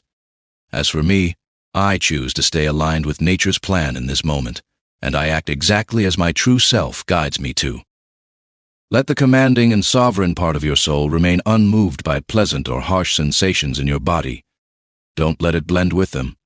Instead, let it define its own boundaries and limit those feelings to the body parts where they belong. When these sensations naturally rise into your consciousness through the body's interconnected nature, don't try to fight against the physical sensation itself, since it's natural. However, your mind's ruling center shouldn't add its own judgments about whether these feelings are good or bad. To live in harmony with the gods means consistently showing them a soul that is both content with what life brings and actively doing what the divine spirit intends, that guardian and guide that Zeus has given to each of us as a fragment of himself. This divine spirit is simply our individual mind and reason. Don't get angry at someone with bad body odor or bad breath. What can they do about it? They have that kind of mouth, those kinds of armpits. It's inevitable that such odors will come from them. But, you might say, people have reason and can figure out what they're doing wrong. Well, good for you. You also have reason. So use your rational mind to influence their rational mind. Show them, remind them. If they listen, you'll help them, and there's no need for anger, neither a drama queen nor a sellout. Live here as if you were already living the life you plan to live after leaving. And if they won't let you, then it's time to depart from life. But do so without feeling like you're being harmed. If there's smoke, I simply leave. What's the big deal? As long as nothing this serious drives me out, I stay, free, and no one will stop me from doing what I want. And what I want is to live according to my nature as a rational and social being. The universal mind values community and connection. Look at how it created lesser things to serve greater ones, and perfectly aligned the greater things with each other. See how it arranged everything in proper order, brought things together in harmony, gave each thing its rightful place, and united the most powerful forces in perfect agreement with one another. Take a moment to reflect on how you've treated the gods, your parents, siblings, spouse, children, teachers, mentors, friends, family members, and household staff. Have you lived up to the principle of doing no wrong and speaking no harsh words to any of them? Think back on all the experiences you've been through and the challenges you've managed to overcome. Your life story is already rich with meaning, and you've fulfilled many important responsibilities. Consider how many beautiful things you've witnessed, how many pleasures and pains you've risen above, how many prestigious opportunities you've passed by, and how many ungrateful people you've shown kindness to despite their attitude. Why do unskilled and ignorant souls confuse what is skillful and knowledgeable? So what kind of soul is skillful and knowledgeable? The one that understands beginning and end, and the reason that flows through all of existence, and which governs everything throughout all time according to fixed cycles. Soon you'll be nothing but ashes or bones, maybe just a name, or not even that. And what's a name anyway? Just a sound, an echo. The things we value so much in life are empty and hollow, like little dogs snapping at each other, like quarreling children who laugh one moment and cry the next. Meanwhile, trust, respect, justice, and truth have fled from our wide earth up to Olympus. So what's keeping you here? The things we can sense are always changing and unstable. Our senses themselves are dim and easily fooled. Our spirit is just a vapor rising from blood, and seeking approval from such people is pointless. So what should you do? Wait peacefully for either the end or your transformation. Until that time comes, what matters? What else but to honor the gods, speak well of them, do good to others, be patient with them, and keep your distance when needed. And remember, anything within the bounds of your flesh and breath isn't truly yours or under your control. You can always maintain your flow if you stay on the right path, and if you think and act in alignment with that path. There are two qualities shared by the soul of God, humans, and all rational beings. First, that no external force can hold them back, and second, that they find their happiness in maintaining a just mindset and taking righteous action. This is where their desires find their ultimate fulfillment. If something isn't my fault or the result of my own wrongdoing, and it doesn't harm the community, why should I get worked up about it? And really, how does it actually hurt the community? The notion of the soul of God, psyche theo, here reflects the Stoic conception of a divine rational principle that pervades the universe. When Marcus Aurelius speaks of qualities shared between God, humans, and rational beings, he's drawing on the Stoic belief in a cosmic rationality that connects all thinking beings in a universal brotherhood. Don't let yourself get completely carried away by your initial impressions. Help others as much as you can and as they deserve, even if it means settling for less important things. But don't imagine this as a loss. That's just a bad habit. It's like that old man who, when leaving, asked for his foster child's toy, remembering it was just a toy. Apply the same thinking here. When you're making a scene in public, remember, hey, have you forgotten what these things really are? Yes, but these things matter so much to people. Does that mean you have to act foolishly too? Wherever I find myself, I can be a fortunate person. And being fortunate means choosing a good path for yourself. Good paths come from positive changes in your mindset, good intentions, and good actions. Book 6. The fundamental nature of the universe is adaptable and responsive, and the reason that governs it contains no trace of malice. It has no evil within it, does no wrong, and nothing is harmed by it. Everything happens and unfolds according to its guidance. It doesn't matter whether you're shivering cold or burning hot while doing what needs to be done. It doesn't matter if you're drowsy or well-rested, if people speak badly of you or praise you, or if you're dying or doing something else entirely. After all, dying is just one more act in life's performance.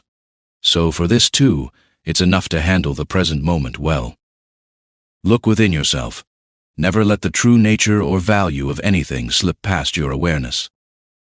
Everything we encounter changes incredibly fast. It either evaporates into thin air, if it's made of one substance, or scatters into separate pieces. The guiding reason knows exactly what it's doing, how it works, and what materials it's working with. The best way to defend yourself is to avoid becoming like your attacker. Find joy and peace in this, moving from one act of service to another while keeping God in your thoughts. The commanding faculty of your mind has a remarkable power. It can awaken itself, change its direction, and shape itself however it wishes. What's more, it can transform how you perceive every event that happens to you, making you see things exactly as it chooses. Everything unfolds according to nature's universal plan. There's no other nature, not one that surrounds us from the outside, exists within us, or operates separately from us. Life is either chaos, entanglement, and dispersal, or unity, order, and purpose. If it's the former, why would I want to spend time in such a random mixture and confusion? Why should I care about anything except how to return to dust? Why should I even be troubled? Because no matter what I do, dispersal will come for me eventually. But if it's the latter, then I can respect the process, find my balance, and trust in the power that guides everything. When circumstances force you to feel unsettled, quickly return to your center and don't let yourself fall out of rhythm more than necessary. You'll maintain better harmony by consistently coming back to this balanced state. Imagine having both a stepmother and a mother. You'd care for your stepmother while naturally gravitating back to your mother time and again. That's exactly how it is now with the court and philosophy. Return often to philosophy and find your rest there. Through philosophy, life at court becomes bearable, and you become bearable within it. Consider how we might view our food differently. That expensive fish dish is really just a dead fish, that gourmet poultry is simply a dead bird, and that pork dish is a dead pig. Think about how that fancy Falernian wine is just fermented grape juice, and that prestigious purple-bordered robe is merely sheep's wool dipped in shellfish blood. Even sexual intercourse, when you strip away the glamour, is just the rubbing of internal organs and a spasmodic release of fluid. These are the kinds of honest observations that cut through to the reality of things, seeing them exactly as they are. We should apply this clear-sighted approach throughout our lives. Whenever things appear particularly impressive, we should strip away their facade, see through their superficial value, and remove the prestigious reputation they've acquired. Self-importance is a masterful deceiver. Precisely when you think you're engaging with something truly significant, that's when you're most thoroughly fooled. Just look at what Crates said about Xenocrates himself. Most things that people admire fall into a few basic categories. First, there are things held together by their natural state or condition, like stones, wood, fig trees, grapevines, and olive trees. Then, slightly more discerning people value things guided by instinct, like flocks and herds. Those with even better taste value things guided by rational intelligence, though not universal intelligence, but rather specialized skills, technical expertise, or simply the ownership of many servants. However, someone who values universal and civic-minded rational intelligence no longer cares about any of these other things. Above all else, such a person maintains their own soul in a state of reason and social awareness, while helping others of the same kind do the same. Some things rush to come into being, while others rush to cease existing. Even as something is emerging, part of it is already faded away. The universe is constantly renewed through flows and transformations, just as time's continuous movement makes every moment fresh and new. In this rushing river of existence, how can anyone place special value on any passing thing, when nothing stands still? It's like trying to form an attachment to a small bird flying past. Before you know it, it's gone from sight. This is exactly what each person's life is like. It's just like drawing in blood to form vapor, or breathing in air. Taking one breath and releasing it, something we do constantly, is really no different from giving back all our breathing capacity, which we first received at birth just yesterday or the day before, returning it to the source from which we first drew it. Neither breathing like plants, nor respiration like cattle and wild animals, nor forming impressions, nor being pulled by impulses like a puppet, nor living in herds nor eating is truly valuable, since that's basically the same as eliminating waste after eating. So what is valuable then? Getting applause? No. And therefore not getting praised by tongues either, for popular acclaim is just tongue-wagging. So you've let go of the desire for glory too. what valuable thing remains? I believe it's moving and conducting yourself according to your true nature. This is what all care and skill aim at. Every art and craft pursues this goal, that whatever is created should be well suited for its intended purpose. The gardener tending vines, the horse trainer, and the dog trainer all seek this same thing. And what do education and teaching strive for? This is where true value lies, and if you get this right, you won't need to chase after anything else. Will you ever stop valuing many other things? If not, you'll never be free, self-sufficient, or at peace. You'll inevitably feel jealousy, envy, and suspicion toward those who could take away what you value, and plot against those who have what you prize. Someone who lacks any of these things must be completely disturbed, and on top of that, they'll often blame the gods. But respect for your own mind and self-worth will make you content with yourself, harmonious with others, and in agreement with the gods, meaning you'll appreciate everything they distribute and arrange. The elements move up, down, and in circles, but virtue's path follows none of these patterns. It advances along a more divine course that's hard to grasp, yet always finds its way forward. Isn't it strange how people behave? They refuse to speak well of those living in their own time, their own contemporaries, yet they deeply value being praised by future generations, people they've never seen and never will see. This is almost like being upset that people from previous generations didn't sing your praises. Don't assume something is impossible for all people just because you find it challenging. Instead, if something is possible for any human being, consider it achievable for yourself too. In the gym, someone might scratch you with their nails or bump their head against yours, causing an injury. But we don't make a big deal about it, hold a grudge, or later view that person with suspicion, as if they were plotting against us. Sure, we stay alert around them, but not because we see them as an enemy or view them with distrust. We just maintain a friendly distance. We should approach other aspects of life the same way.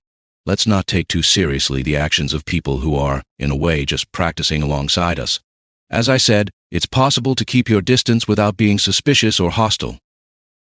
If anyone can prove to me I'm thinking or acting incorrectly, I'll gladly change my ways. I'm simply searching for truth, which has never harmed anyone. The real harm comes to those who hold on to their own mistakes and ignorance. I focus on doing my part while staying free from distractions. After all, the things that might distract me are either lifeless objects, creatures without reason, or people who have lost their way and don't know where they're going. Deal confidently and generously with animals, objects, and circumstances that lack the power of reason. After all, you possess reason while they don't. With your fellow humans who do share the gift of reason, interact with a spirit of partnership. In all things, seek divine guidance. And don't worry about how long these practices might take. Even 3 hours spent this way can be truly meaningful. Alexander of Macedon and his mule handler ended up in exactly the same place after death. They were either absorbed back into the universal creative forces or scattered equally into atoms. Think about how many things, both physical and mental, happen simultaneously within each of us in a single instant. Once you realize this, you won't be surprised that infinitely more things, actually everything that exists, occur simultaneously in the unified whole we call the cosmos. If someone asks you how to spell Antoninus's name, would you angrily spell out each letter? And if they get upset, would you get upset back? Instead, wouldn't you calmly go through each letter? In the same way, remember that every task is made up of smaller steps. You need to follow these steps without getting flustered, and without getting irritated at those who are irritated with you, and steadily complete what's in front of you. How unfair it is to stop people from pursuing what seems right and beneficial to them. And yet, in a way, you deny them this very thing when you get angry at their mistakes. After all, they are simply drawn to what they believe is right and beneficial for them. But they're wrong. Well then, teach them and show them the way, without getting angry. Death is a release from the burden of physical sensations, from the puppet strings of our impulses, from the maze of our thoughts, and from the endless demands of the flesh. It's shameful to let your spirit give up while your body still has fight left in it. Be careful not to get caught up in the trappings of power or become corrupted. It happens easily. Stay true to yourself. Be Be straightforward, good, genuine, dignified, unpretentious, a friend to justice, respectful of the divine, kind, loving, and energetic in doing what needs to be done. Work hard to remain the person that philosophy shaped you to be. Honor the gods and help humanity. Life is short.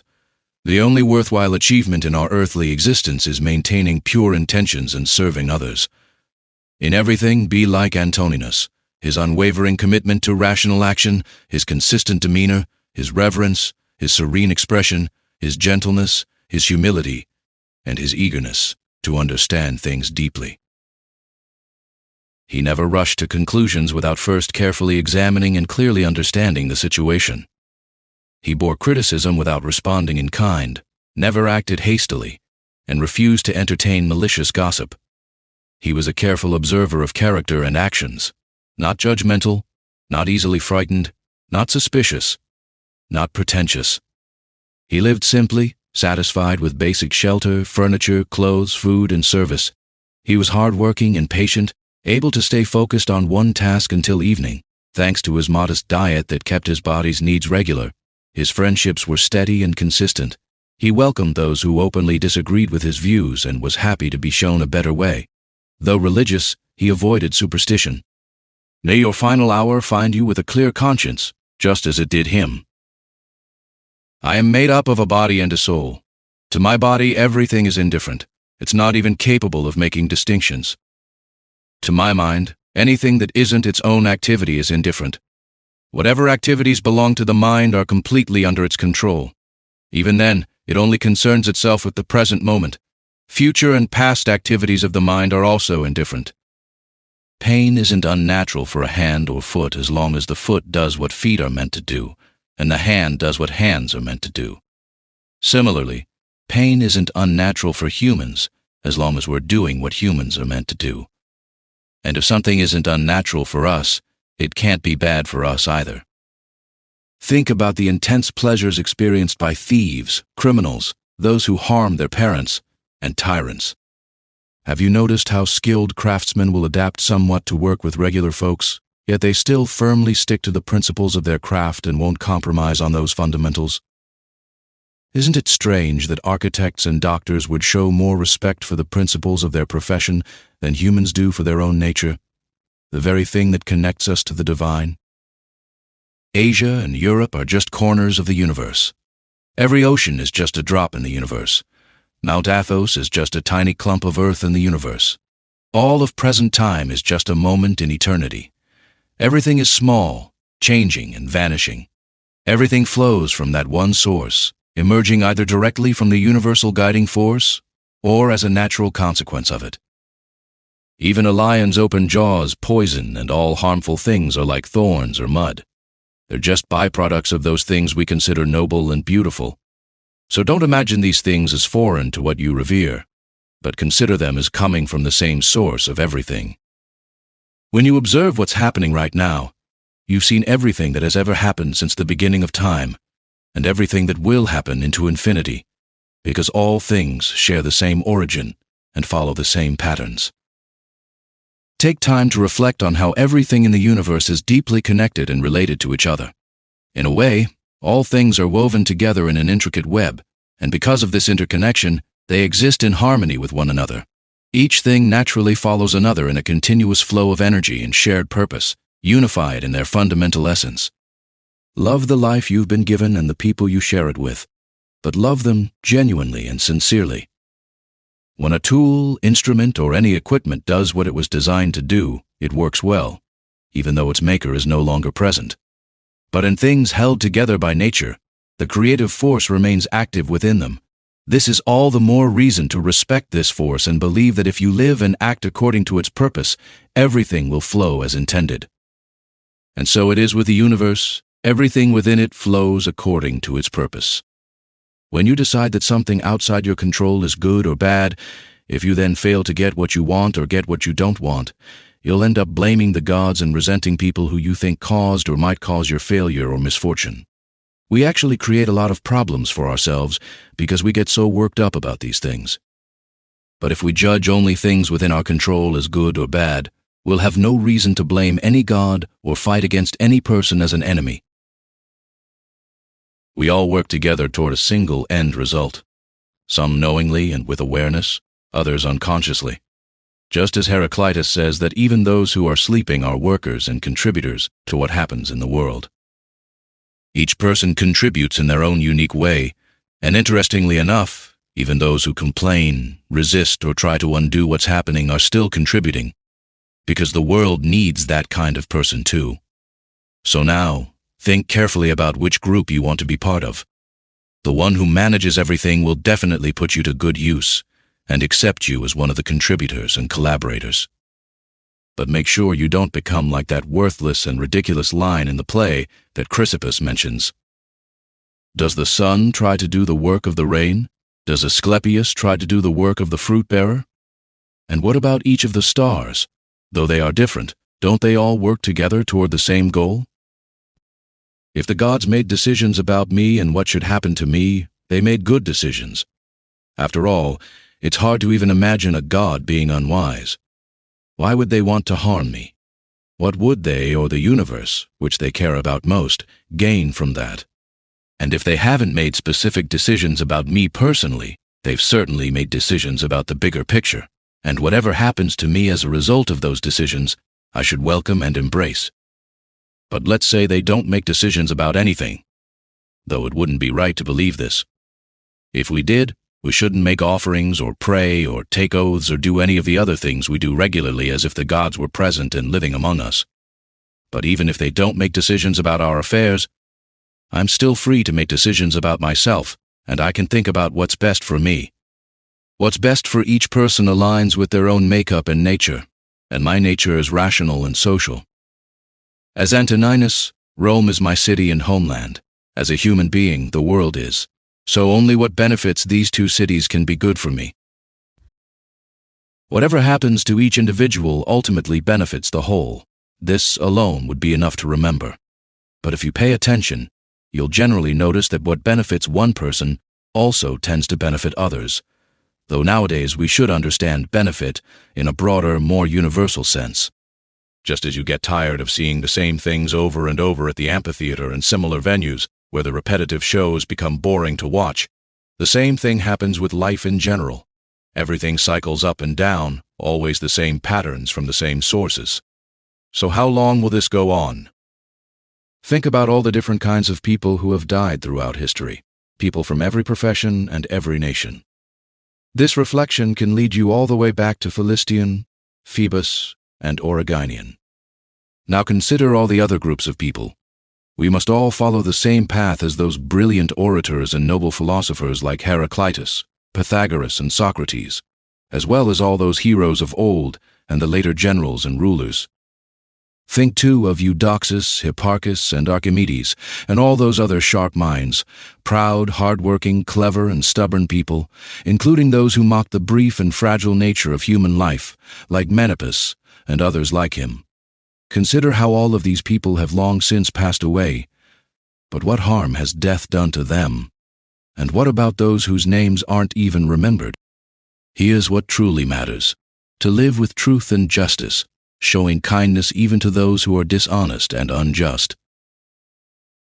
When you want to lift your spirits, think about the positive qualities of the people around you, like how one person is energetic, another is thoughtful, another is generous, and so on.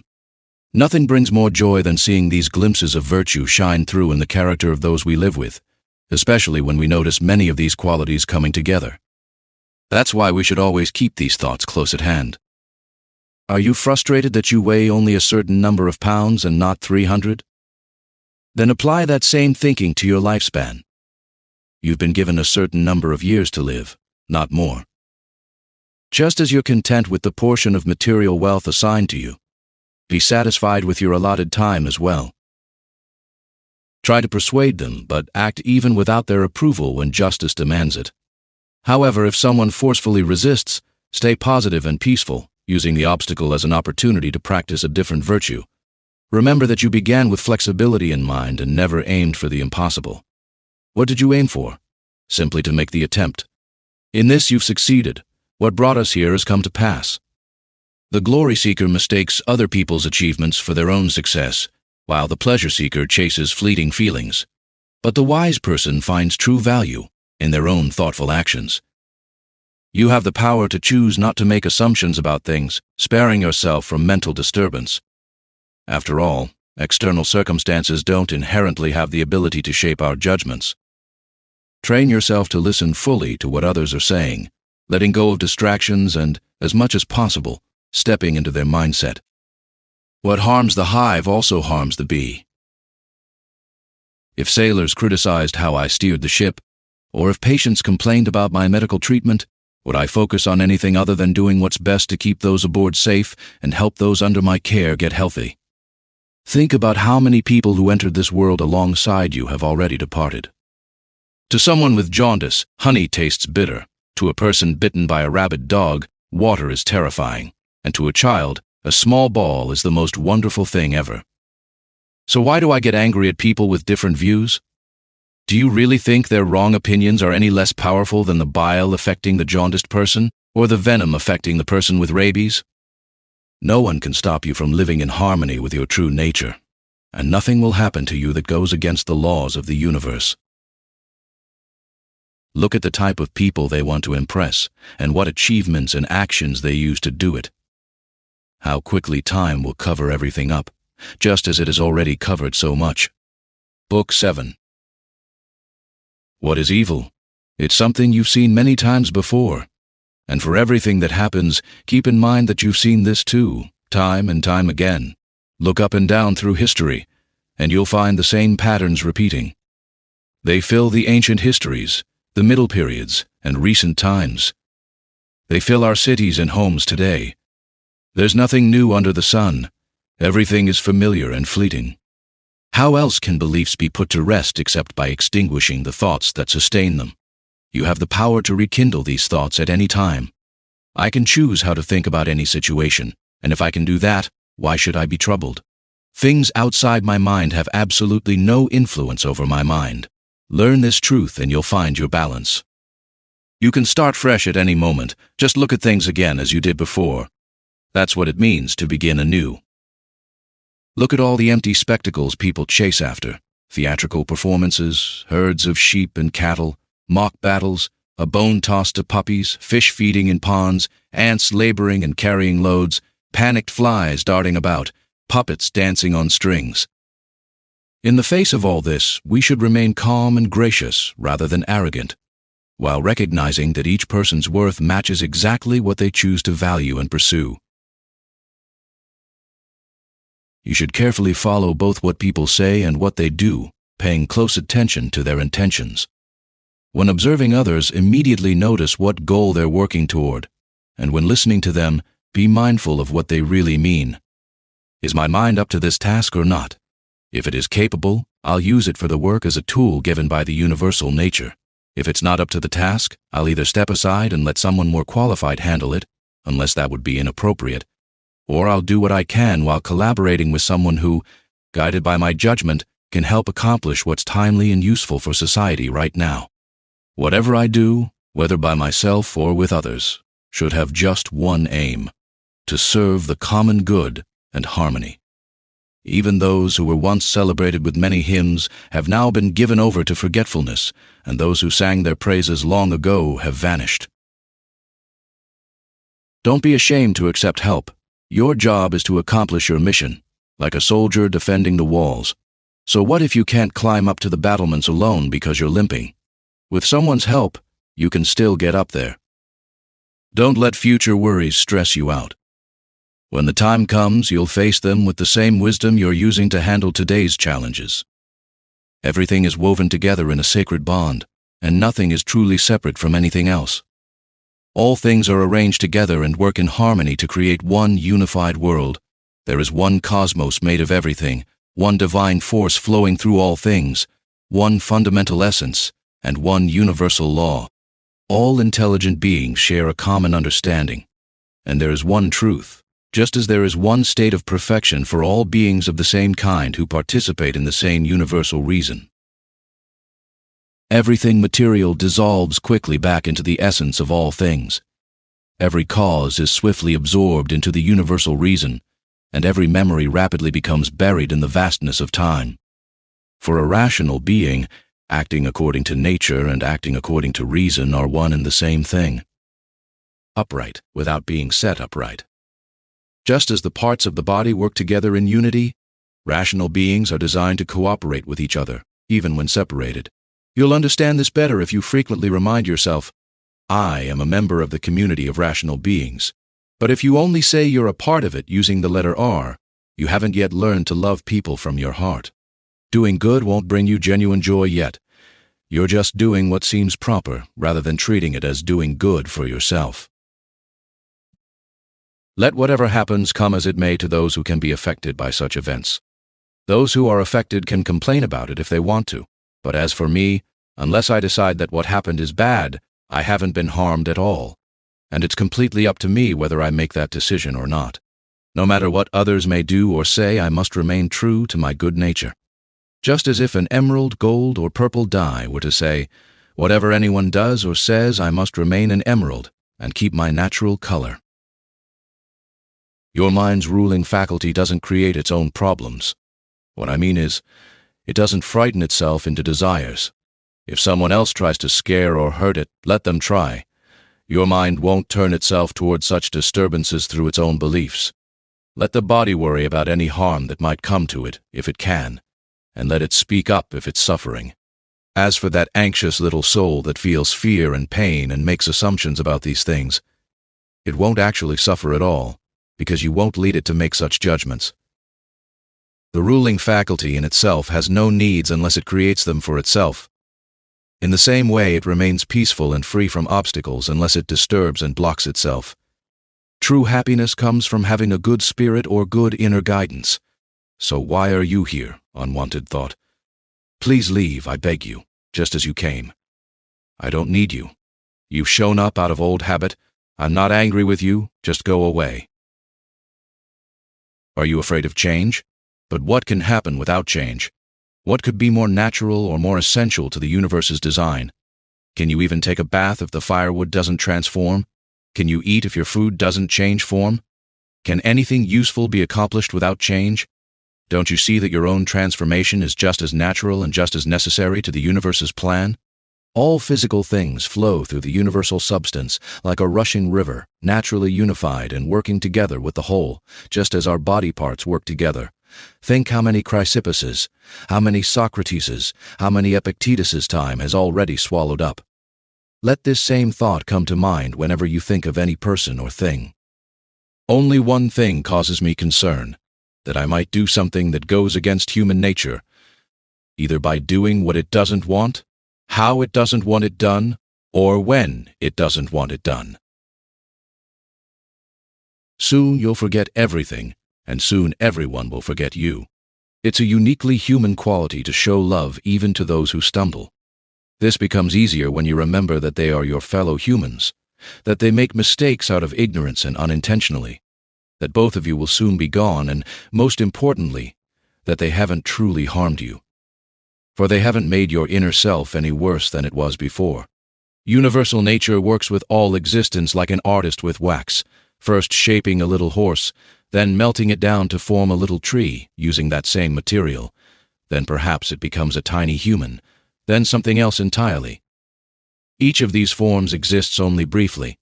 Just as a box isn't harmed by being taken apart, there's nothing troubling about being transformed into something new. When anger shows on your face too often, it becomes deeply unnatural. Either the expression becomes a permanent mask, or it eventually fades away completely, making it impossible to bring back. Try to notice when this happens, since it goes against reason. After all, if we lose our awareness of when we're making mistakes, what's the point of living? The thing you see will soon be transformed by nature, the force that governs all things. From their essence, nature will create new forms, and from those new forms, still more, keeping the universe forever fresh and new. When someone wrongs you, immediately consider what belief about good or bad led them to make that mistake. Once you see this, you'll feel compassion for them. You won't be surprised or angry.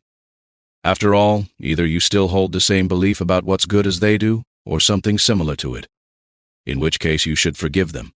And if you no longer see such things as good or bad, It'll be even easier to stay kind towards someone who's lost their way. Don't focus on what's missing as if you already had it.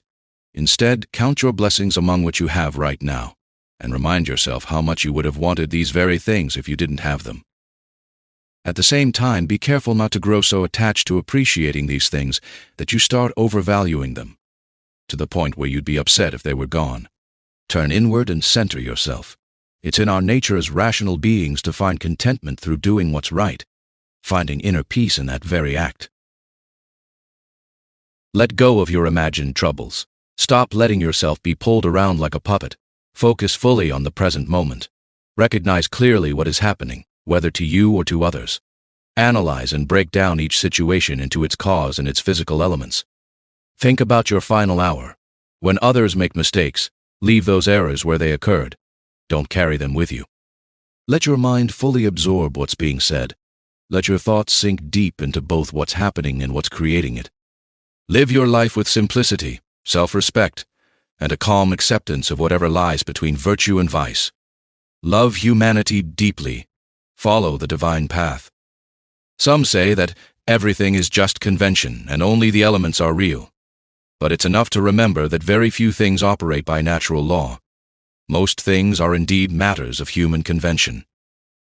On death, either it's a scattering, if we're made of atoms, or if we're unified beings, it's either extinction or transformation.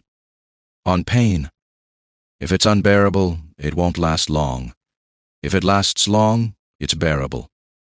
Your mind can maintain its own peace by stepping back, and your inner self hasn't been damaged. As for the parts that are hurting, let them speak up about the pain if they can. On the pursuit of fame, look at people's mindsets, what they run away from and what they chase after. Just like sand dunes pile up one after another, burying the earlier ones.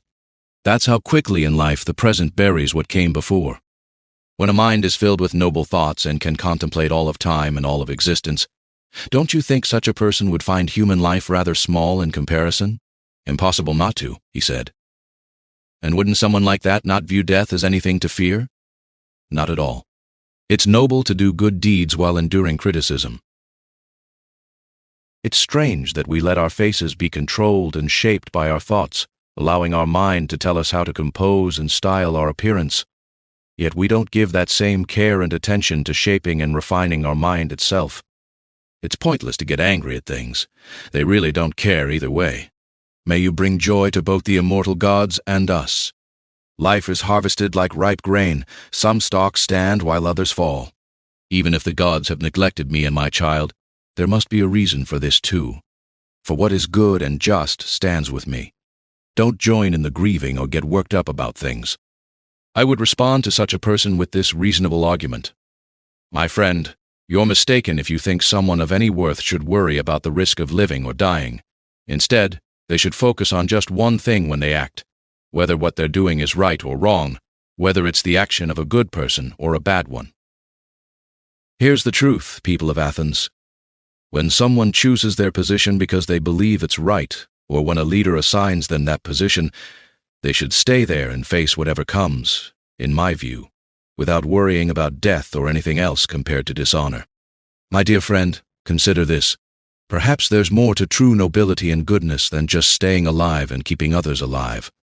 Maybe a person of genuine character shouldn't obsess over living as long as possible. Instead, they should leave that concern to the divine and trust what the women say, that no one can escape their destiny. The real question becomes, during whatever time we have left, how can we live our lives in the best possible way? Take time to observe the dance of stars across the sky and reflect on how the basic elements of nature continuously transform into one another.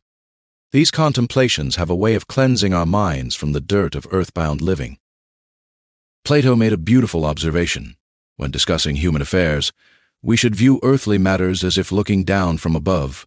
Herds of people, armies on the march, farmers at work, marriages and divorces, births and deaths, the clamor of courtrooms, deserted lands, diverse foreign nations, festivals and funerals, bustling marketplaces, all of life's contrasts coming together to create a harmonious whole. Look back at history and notice how many empires have risen and fallen. You can also glimpse the future this way, since everything that's coming will follow the same patterns. Nothing can break free from the rhythm of what's happening now. That's why studying human life for 40 years gives you the same insight as studying it for 10,000 years. What more could you possibly see? Things born from earth return to earth, while those that spring from celestial origins rise again to the heavenly realm. This is either the untangling of atomic bonds, or a similar scattering of impassive elements. With food and drink and magic spells, they try to divert the flow of fate to escape death. But when the winds of destiny blow from the gods, we must endure our hardships without complaint. You may be more mystically inclined, but that doesn't make you more sociable, more considerate, more disciplined in dealing with life's challenges, or more understanding of others' shortcomings. Whenever we can act in harmony with the universal reason that connects both gods and humans, there's nothing to fear. After all, when we can achieve good results through smooth and natural actions that align with our design, there's no harm to worry about. At every moment and in every situation, you have the power to embrace what happens with reverence, to treat the people around you with fairness, and to thoughtfully examine your current perceptions so nothing unclear slips by unnoticed. Don't waste time looking at how others lead their lives. Instead, focus directly on where nature guides you, both through what happens to you and through what you need to do. Each being must act according to its design. Everything else was created for the benefit of rational beings, just as in all things the lesser exists for the greater, and rational beings were created for each other. The primary feature in human design is our social nature, and the second is our ability to resist physical temptations. It's characteristic of rational and intellectual movement to set its own boundaries and never submit to sensory or emotional impulses. Both of these are animal-like, while the intellectual aspect naturally wants to take the lead and not be dominated by them. This is right, since it's designed to make use of all other aspects. The third feature in our rational design is freedom from hasty judgments and deception. So let your guiding principle stick to these straight paths, and it will possess what belongs to it. Live as if you've already died and your past life is complete. From now on, use whatever time remains to live in harmony with nature. Love only what happens to you and is woven into your destiny. What could be more fitting than that? When something difficult happens, think about all those people who faced similar situations in the past, how they got upset, felt shocked, and complained about it. Where are they now? Nowhere to be found. So why would you want to follow their example? Instead of getting caught up in how others react and change, why not focus your energy on handling these situations well yourself? You'll deal with things effectively if you just stay focused and commit to being your best self in everything you do. And always remember these two things. What you're doing matters, and how you do it makes all the difference. Dig deep within yourself. That's where you'll find the wellspring of goodness, always ready to flow if you just keep digging. Your body should stay composed and steady, not scattered in movement or posture. Just as your mind helps keep your face collected and dignified, you should aim for the same control over your entire body. All of this should be maintained naturally, without any forced effort. Life is more like wrestling than dancing. You need to stay ready and steady for whatever comes at you, even the moves you didn't see coming. Take a moment to reflect on the people whose approval you seek and examine what drives their judgments. Once you understand the source of their beliefs and motivations, you'll stop blaming those who make unintentional mistakes, and you won't need their validation anymore. Every soul, he says, is unwillingly deprived of truth. And the same goes for justice, self-control, kindness, and all such virtues. It's absolutely essential to keep this constantly in mind. You'll find yourself becoming gentler with everyone. When facing any hardship, keep this thought handy. There's nothing shameful about it, and it doesn't make your guiding mind worse. It doesn't damage your mind's ability to reason or to connect with others. For most difficulties, let Epicurus's wisdom help you. Pain is neither unbearable nor endless, if you remember its limits and don't add extra worries to it. Also remember that many things that cause pain often go unnoticed when we're used to them, like feeling sleepy, dealing with heat, or losing your appetite. So when any of these bothers you, remind yourself that you're just giving in to pain. Be careful not to treat inhumane people the same way they treat others. Don't sink to their level. How do we know if Pelagius wasn't actually more spiritually advanced than Socrates? After all, it's not enough that Socrates died more famously, debated more cleverly with the sophists, showed more endurance spending nights in the cold, seemed more noble in refusing to arrest the man from Salamis, and strutted proudly through the streets, though this last point especially deserves scrutiny, if it's even true. What really matters is examining what kind of soul Socrates had, and whether he could be content simply being fair in his dealings with people and reverent toward the gods, neither getting pointlessly angry at wrongdoing, nor being enslaved by anyone's ignorance, neither accepting what comes from the universe as if it were foreign, nor enduring it as if it were unbearable, and not letting his mind become too sympathetic to his body's suffering. Nature has given us the amazing ability to define our own boundaries and take charge of our lives. In fact, it's entirely possible for someone to reach incredible spiritual heights without anyone even noticing. Always remember this, and remember something else too. Living a happy life doesn't require much. So even if you've given up on becoming a master of logic or natural science, don't let that stop you from being free-spirited, respectful, caring towards others, and faithful to the divine. Live freely and joyfully, even if everyone criticizes whatever they want, even if wild animals tear apart the flesh of this body you've been given. After all, what's stopping your mind from staying peaceful through all of this? From seeing things as they truly are and making the best use of whatever life presents? Let your judgment say to each situation, "This is what you really are," even if others see you differently. And let your response to each moment be, "You're exactly what I was looking for." Because every present moment is an opportunity to practice wisdom and civic virtue, the complete art of being human or divine. Everything that happens fits perfectly into the experience of either humans or gods. Nothing is truly new or difficult to handle. It's all familiar and workable. A perfect character lives each day as if it were their last, without rushing anxiously, becoming numb, or putting on a false face. The gods, being immortal, don't get frustrated, even though they must forever put up with so many flawed humans throughout endless time. In fact, they even care for humans in countless ways. Yet you, who will soon cease to exist, are already giving up.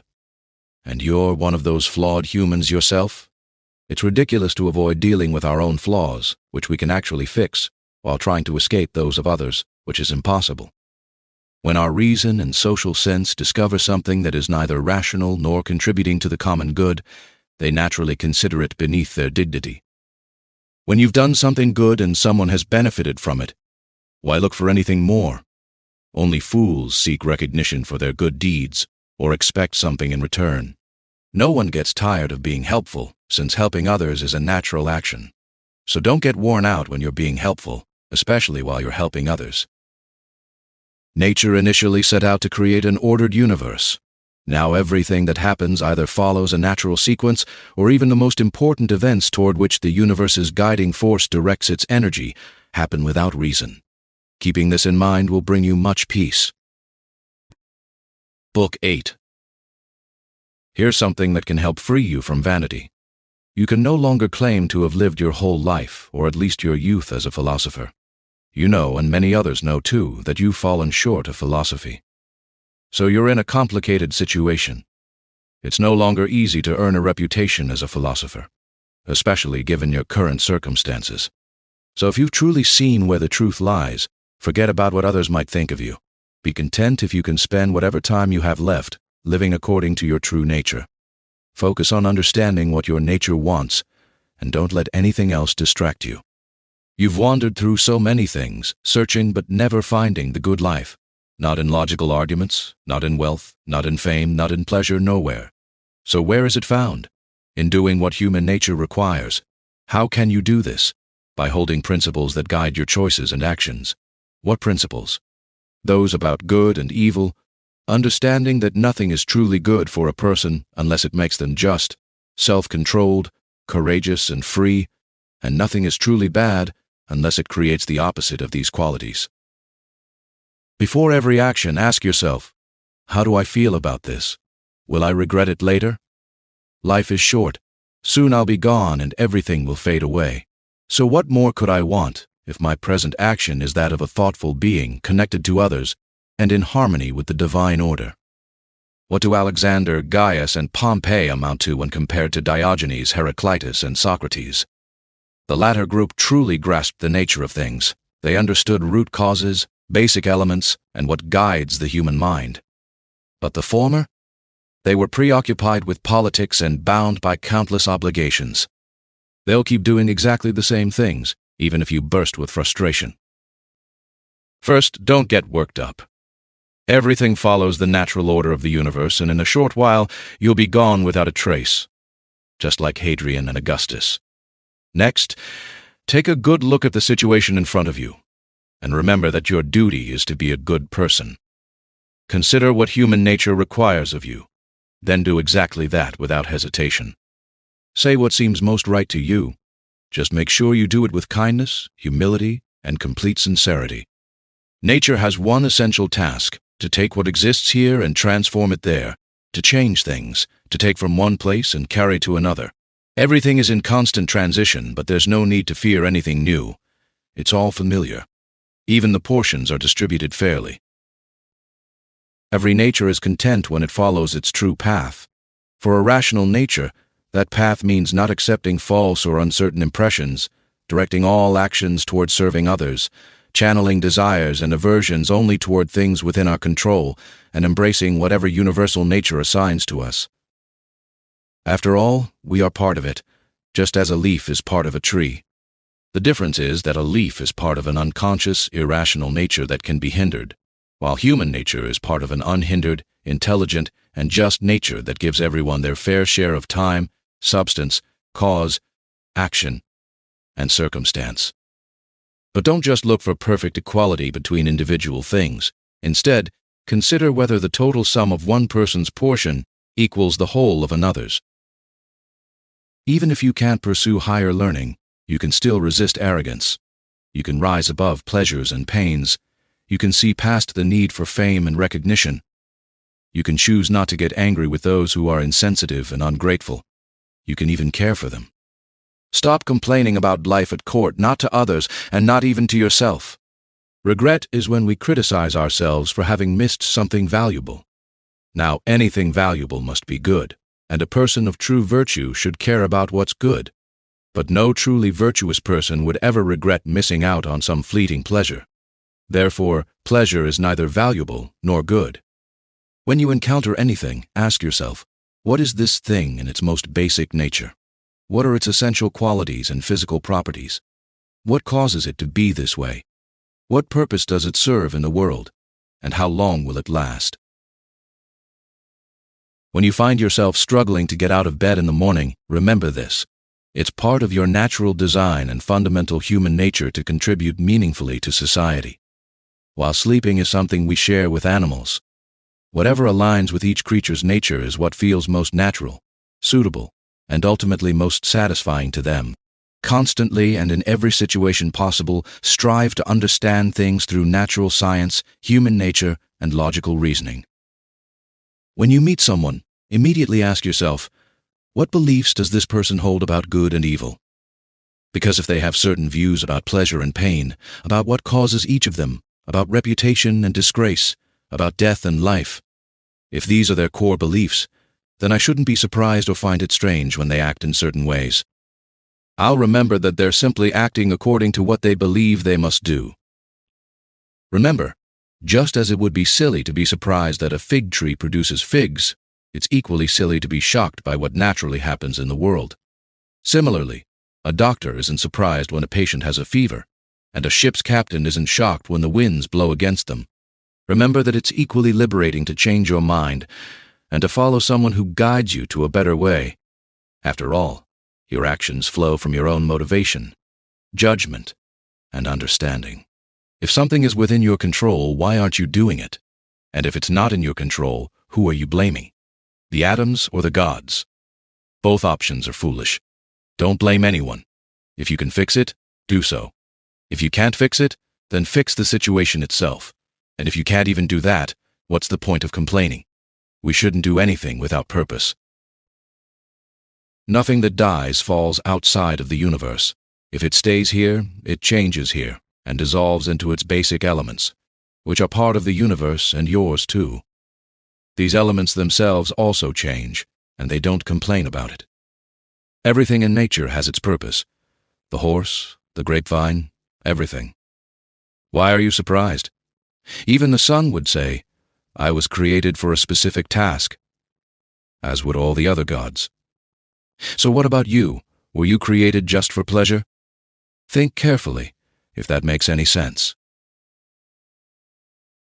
Nature cares just as much about how things end as how they begin and unfold, like when someone tosses a ball in the air. But what good does it do the ball to rise, or what harm to fall and hit the ground? What benefit does a bubble get from staying intact, or what damage from bursting? The same goes for a lamp's flame. Turn it over and see what it truly is. Watch what happens when it ages, when it gets sick, when it decays. Life is short, both for those who give praise and those who receive it, for those who remember and those who are remembered. And even here, in this tiny corner of the world, not everyone agrees with each other. We can't even stay consistent with ourselves. The whole earth is just a mere dot in space. Pay attention to what's actually happening in the situation. Whether it's a belief, an action, or what something means. You're getting exactly what you deserve. You'd rather become a good person tomorrow than be one today. Am I taking action? Yes. I act with the well-being of humanity in mind. Does something happen to me? I accept it, remembering the divine source and the universal fountain from which all events flow together as one. Think about what a bath is really like. Oil, sweat, dirt, greasy water, all pretty gross.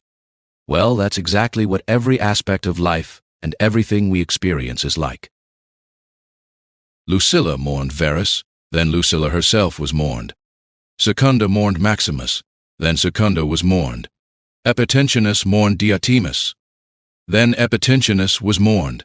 Antoninus mourned Faustina, then Antoninus was mourned. It's always the same story.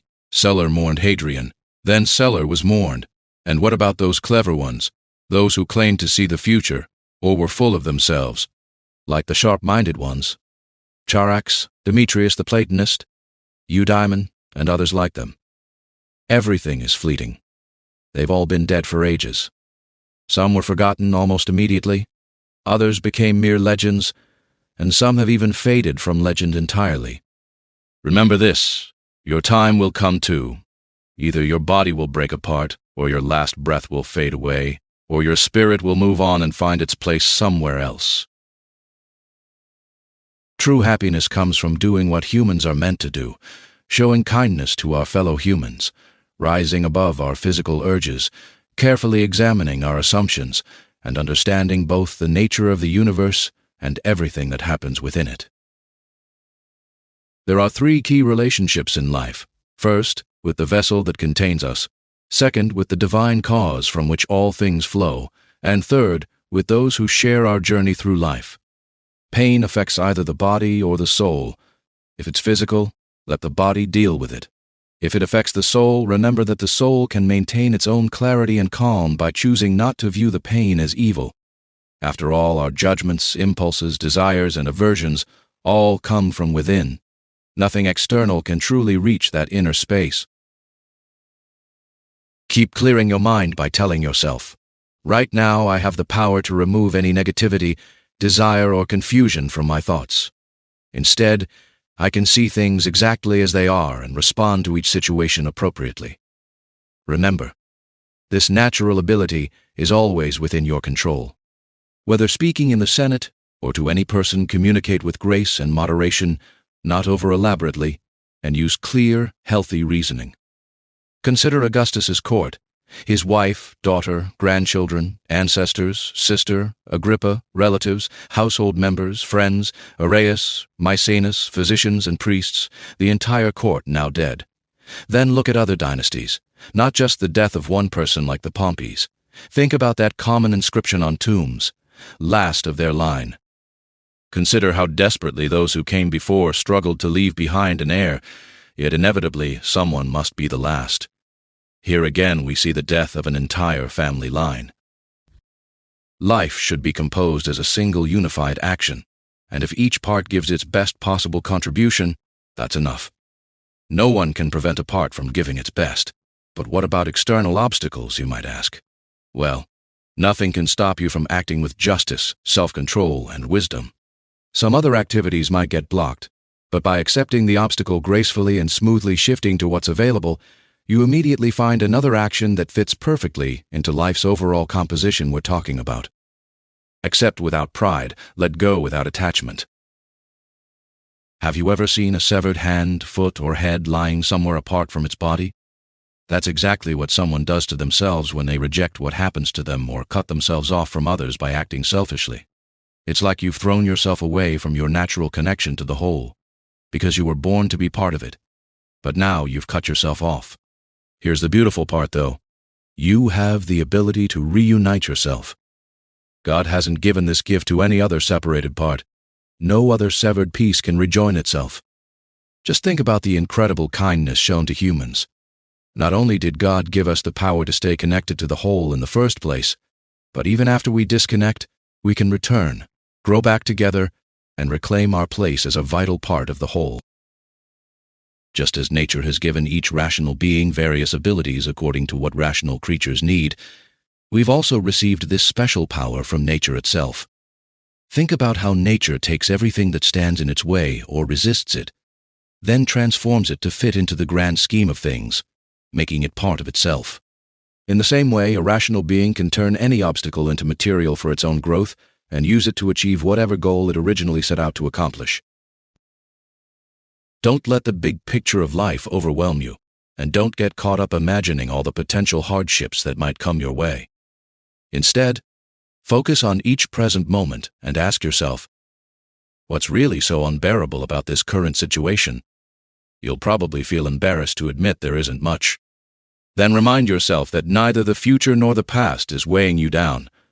It's always just the present moment, and even that becomes smaller when you put boundaries around it and challenge your mind to prove why it can't handle this one simple thing. Is Panthea or Pergamos now sitting beside Verus's tomb? What about Chabrias or Diotimus at Hadrian's? How absurd! And even if they were sitting there, would the dead be aware of it? And if they were aware, would it bring them any joy? And even if it did bring them joy, would that make these mourners immortal? Wasn't it destined that these people too would first grow old, then die? So what would those dead ones do after these mourners also died? It's all just decay and gore in a sack. If you can see clearly, use your judgment, they say, alongside the wisest. I don't see a virtue in our rational nature that opposes justice, but I do see self-control when it comes to pleasure.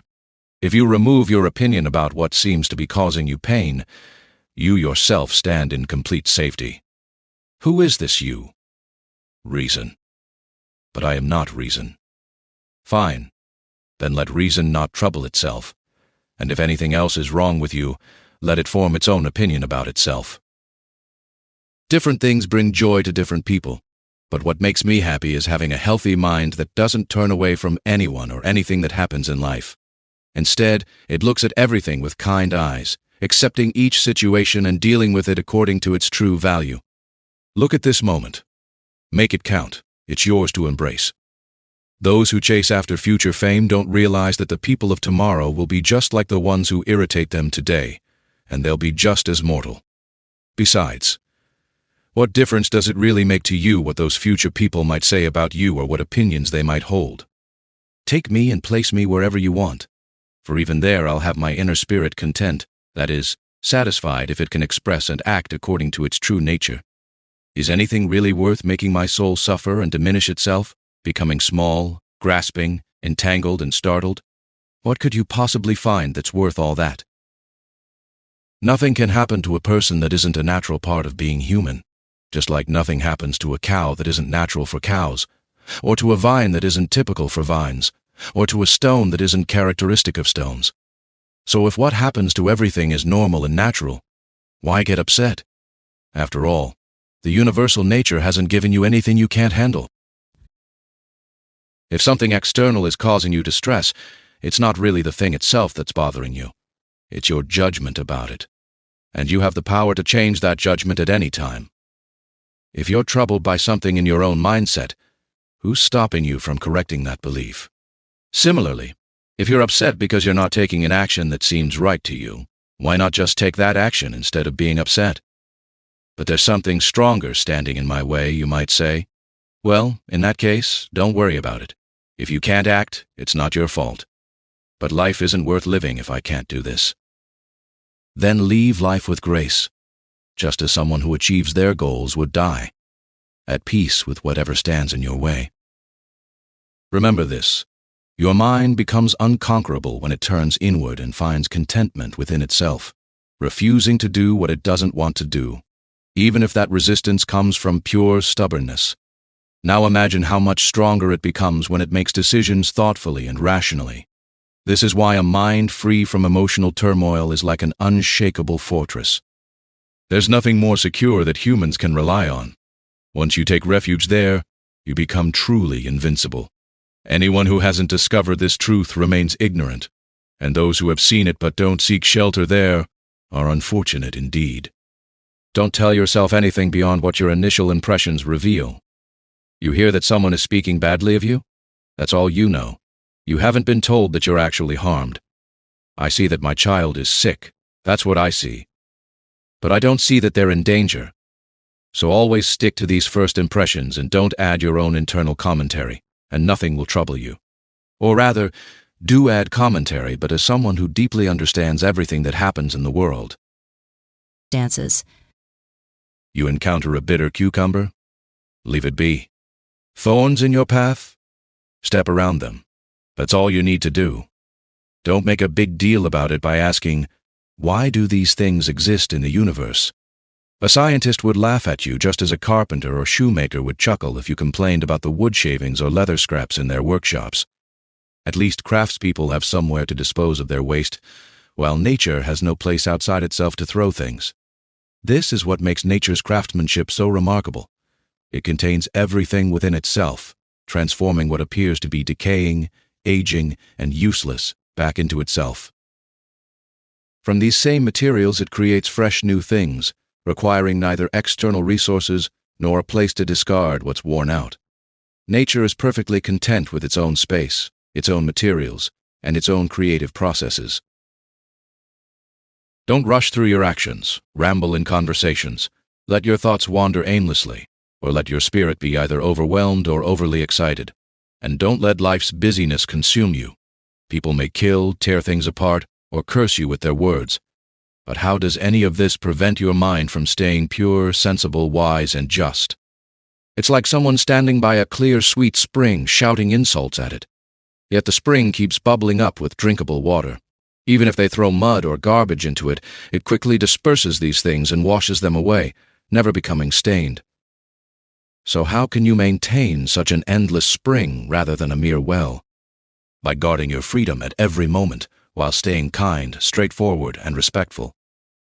If you don't understand what the cosmos is, you don't know where you are.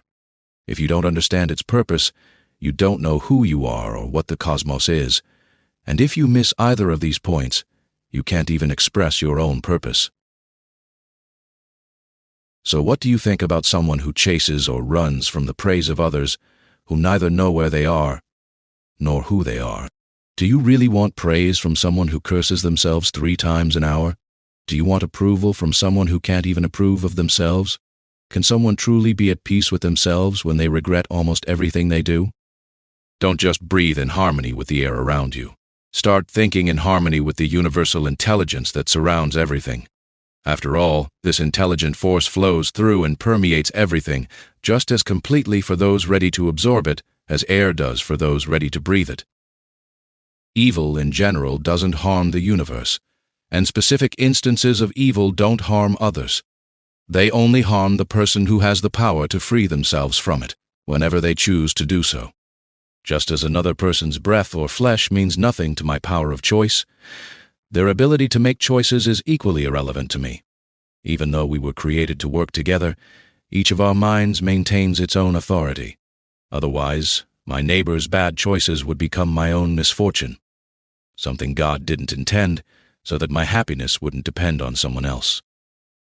Concept. The sun appears to pour forth its light, spreading everywhere, yet it doesn't dissipate. This spreading is actually a form of focused extension. That's why we call its beams rays, referring to how they stretch outward.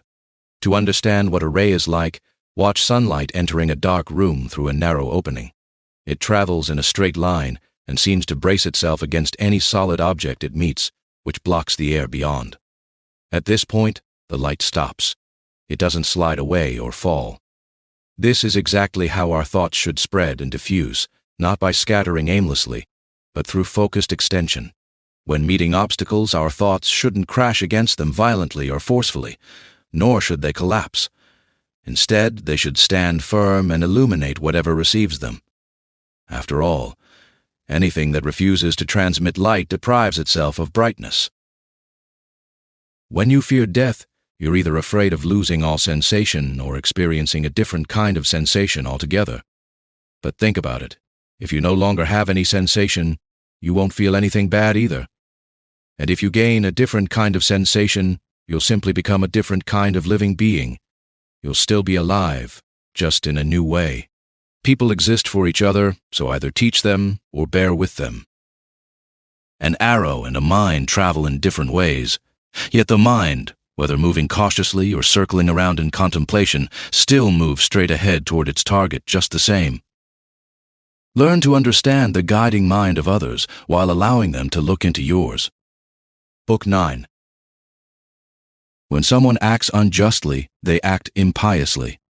Universal nature has designed rational beings to help each other according to their worth, never to harm one another. Anyone who violates this intention clearly acts impiously against the most ancient of deities. Similarly, those who lie act impiously against this same deity, since universal nature is the nature of reality, and all real things are naturally connected to what exists. Moreover, this nature is called truth, and is the primary cause of all truths. Therefore, someone who lies deliberately acts impiously by causing harm through deception. Even one who lies unintentionally acts impiously by being out of harmony with universal nature and disrupting cosmic order by fighting against the nature of the universe. Those who stray from truth are fighting against themselves, since they've ignored the basic principles nature gave them and can no longer distinguish truth from falsehood. Furthermore, those who chase pleasures as good things while avoiding difficulties as bad things act impiously. Such people inevitably end up criticizing universal nature for unfairly distributing things between good and bad people, since they often see bad people enjoying pleasures and acquiring what produces them, while good people encounter hardship and what causes it. Additionally, those who fear hardship will eventually fear something that must happen in the universe, and this is impious. Those pursuing pleasures won't refrain from wrongdoing, which is clearly impious. We should maintain an equal attitude toward things that universal nature treats equally, for it wouldn't create both if it didn't treat both equally. Those wishing to follow nature should, in agreement with it, maintain this same equal attitude. Therefore, anyone who doesn't maintain an equal attitude toward pain and pleasure, death and life, fame and obscurity, which universal nature treats equally, clearly acts impiously. When I say universal nature treats these equally, I mean they occur equally in the sequence of events, following an ancient impulse of providence. From some original starting point, it set out to arrange the current world order, having conceived certain principles of future things and established productive forces for bringing about substances, changes, and successions of this kind. Don't look down on death. Instead, welcome it as one of nature's essential processes, just like youth and aging, growth and maturity, getting teeth, growing a beard, turning gray, planting seeds, pregnancy, and giving birth, and all the other natural activities that life's seasons bring. Dissolution is just the same. For a thoughtful person, it makes sense not to face death with resistance, hostility, or arrogance, but to accept it as just another natural process. Just as you now wait for your child to emerge from your wife's womb, so should you await the moment when your soul will emerge from its current shell. But if you want a simple, heartfelt perspective that will help you face death more easily, consider the things and people you'll be leaving behind. While you shouldn't clash with them, indeed, you should care for them and treat them gently. Remember that you won't be departing from people who share your values. This alone might have held you back in life, if you could live among those who truly shared your principles. But as you can see, the strain of living with such different viewpoints is so great that you might say, "Come quickly, death, before I forget who I really am." When you harm others, you harm yourself. When you act unjustly toward others, you're being unjust to yourself. You're making yourself a worse person. Sometimes harm comes not only from what we do, but also from what we fail to do. All you need is this: a clear understanding of what's happening right now, an action that serves others in this moment, and an attitude of acceptance toward whatever comes your way from external causes. Learn to let go of troubling thoughts, control your impulses, calm your desires, and keep your mind centered within yourself. All non-rational creatures share a single living force, while rational beings share one intelligent consciousness. Just as all earthly things come from the same soil, we all see by the same light, and every living, seeing creature breathes the same air. Everything that shares a common nature is drawn toward its own kind. All earthly matter gravitates toward the earth, all liquid flows together, and all air molecules behave similarly. They need barriers and force to keep them apart. Fire rises upward because of its elemental nature, and every flame here readily joins with other flames, so much so that any material that's even slightly dry catches fire easily because it contains fewer elements that prevent ignition. Similarly, everything that shares in the universal intelligent nature is drawn toward its relatives even more strongly than physical elements. The higher its nature compared to other things, the more ready it is to blend and unite with what's similar to it. Just look at how even among non-rational creatures we find beehives, herds, bird families, and what we might call love affairs. These beings already had souls, and their unifying force was found to be stronger than what exists in plants, stones, or wood. Among rational beings, we see societies, friendships, households, communities, and even in wartime, treaties and truces. Among even higher beings, there exists a kind of unity despite physical separation, like we see with the stars. This shows how evolution toward higher forms can create harmony even between separate entities. But notice what's happening now. Only intelligent beings have forgotten their natural attraction and connection to each other, and only here do we not see that natural flowing together. Yet even as they tried to escape it, they're caught up in it. Nature prevails. You'll see what I mean if you observe carefully. You're more likely to find a piece of earth completely detached from all other earth than to find a human truly separated from all other humans. Everything in nature bears fruit. Humans, the divine, and the universe itself. Each produces its harvest in its proper season. Even though we typically use the word fruit for grapes and similar plants, that's just convention. More importantly, reason itself produces both universal and personal fruits, generating new ideas that mirror its own nature. If you can teach someone a better way, do so. If you can't, remember that kindness was given to you for exactly this purpose. The gods themselves show kindness to such people, and sometimes even actively help them, with health, wealth, and recognition. That's how generous they are. You can do the same. Or tell me, what's stopping you? Don't endure hardship like a victim seeking pity or admiration. Instead, have just one aim: to act or hold back as civic duty requires.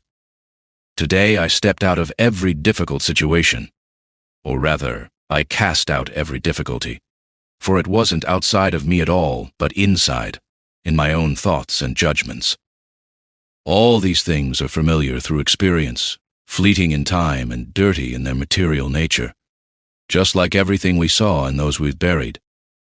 Things stand outside our doors, existing independently, neither knowing anything about themselves nor expressing any opinions. So what forms opinions about them? Our mind does. For a rational and social being, good and evil aren't about what happens to us, but about what we do. It's the same with virtue and vice. They're defined by our actions, not by what we experience. When a stone is thrown upward, there's nothing bad about it falling back down, and nothing good about it rising up. Look deep inside their minds and you'll see what kind of judges you're really afraid of. And you'll notice how they even judge themselves. Everything is in a state of change. You yourself are going through constant transformation and gradual decay, and so is the entire universe. Leave another person's mistakes where they belong. When our activities end, when our drives cease, when our thoughts quiet down, it's like a small death. But there's nothing bad about that. Think about the different stages of life: childhood, adolescence, youth, old age. Each transition between these stages is also a kind of death. But is that anything to fear? Look back at your life, the time you spent with your grandfather, then with your mother, then with your father. Consider all the many changes, transitions, and endings you've experienced, and ask yourself, was any of that truly terrible? In the same way, the final conclusion, stopping point, and transformation of your entire life is nothing to fear either. Turn your attention to three vital things: your own mind, the universal mind, and the mind of others. Examine your own mind to shape it into one of justice. Consider the universal mind to remember what greater whole you're part of, and reflect on others' minds to determine whether their actions stem from ignorance or understanding, while recognizing that they too are your kin. Just as you are an essential part of a larger civic community, every action you take should contribute meaningfully to the life of that community. If any of your actions, whether directly or indirectly, isn't connected to promoting the common good, it fragments your life, prevents you from being whole, and creates discord. It's like someone in a democracy who separates themselves from the harmony of the whole by acting only for themselves. Children's tantrums and games are like spirits carrying corpses, a vivid scene reminiscent of the Nicaea. Look closely at what's causing something and examine its essential nature, setting aside the physical material. Then consider how long this specific quality tends to naturally persist. You've endured countless hardships simply because you weren't satisfied letting your inner voice guide you along its natural path. But that's enough now. When others criticize you, hate you, or speak badly about you, take a moment to look into their souls, really explore what's going on inside them, and see what kind of people they truly are. You'll realize there's no need to strain yourself worrying about what they think of you. Still, you should wish them well. They are naturally your friends, and even the gods help them in various ways, through dreams and prophecies, though only regarding the things these people actually care about. The same patterns of the cosmos keep cycling, up and down from age to age, and either the universal mind drives each individual event, in which case accept what it sets in motion, or it set things in motion just once, with everything else following as a natural consequence, so why get worked up? Either way, it's all essentially interconnected. Whether the universe is guided by divine purpose and all is well, or everything happens by chance, don't let yourself drift aimlessly too. Soon enough, the earth will cover us all. Then the earth itself will change, and those changes will continue endlessly, and those further changes will go on forever too. When you think about these waves of transformation and change, and how quickly everything mortal passes away, you can't help but see how insignificant it all is. The universe is like a rushing river, carrying everything along. Look how trivial these political affairs are, and these people who think they're being so philosophical. They're full of nonsense. My friend, what are you waiting for? Just do what nature asks of you right now. Take action if you have the chance, and don't look around wondering if anyone will notice. Don't wait for Plato's perfect republic.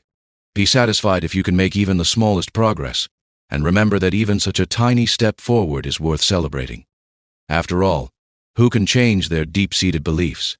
And without changing these beliefs, what's left but slavery, people groaning while pretending to obey?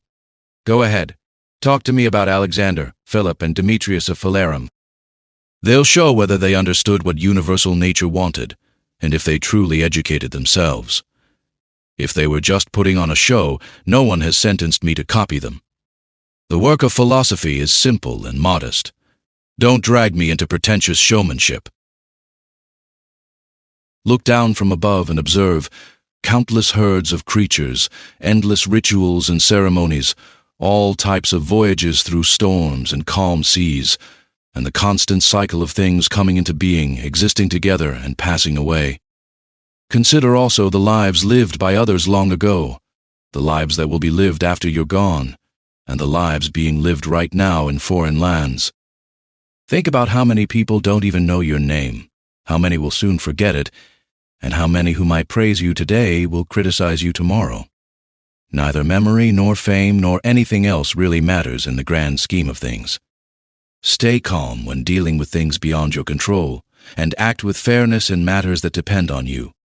In other words, let your actions and intentions naturally flow toward doing what benefits everyone, since this aligns with your true nature.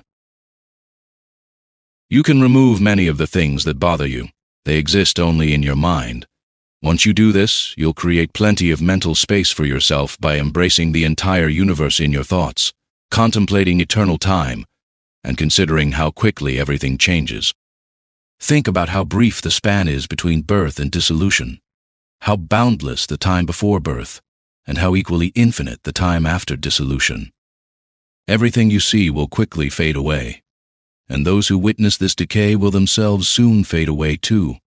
Even those who live to extreme old age will, in the end, share the same fate as those who die young. Look at what really drives people, their core values and what they're chasing after, what they love and respect. Try to see their inner selves stripped bare when they criticize you, thinking they're doing harm, or praise you, thinking they're helping. Notice how misguided that is. Loss is nothing more than transformation. This is what universal nature delights in. The way all things happen perfectly, had happened in similar ways since ancient times, and will continue happening endlessly into the future. So why do you claim that everything has gone wrong, that everything will always go wrong, and that among all these divine forces, none was ever found capable of setting things right? Why insist the world is condemned to endless suffering? Consider the true nature of what everything is made of. Water turns stagnant, dust accumulates, bones decay, and grease builds up. Or think about it another way. Marble is just processed earth. Gold and silver are merely sediments. Clothes are just animal hair, and purple dye comes from blood. And everything else follows this same pattern. Even our breath is just another substance like these, constantly transforming from one state to another.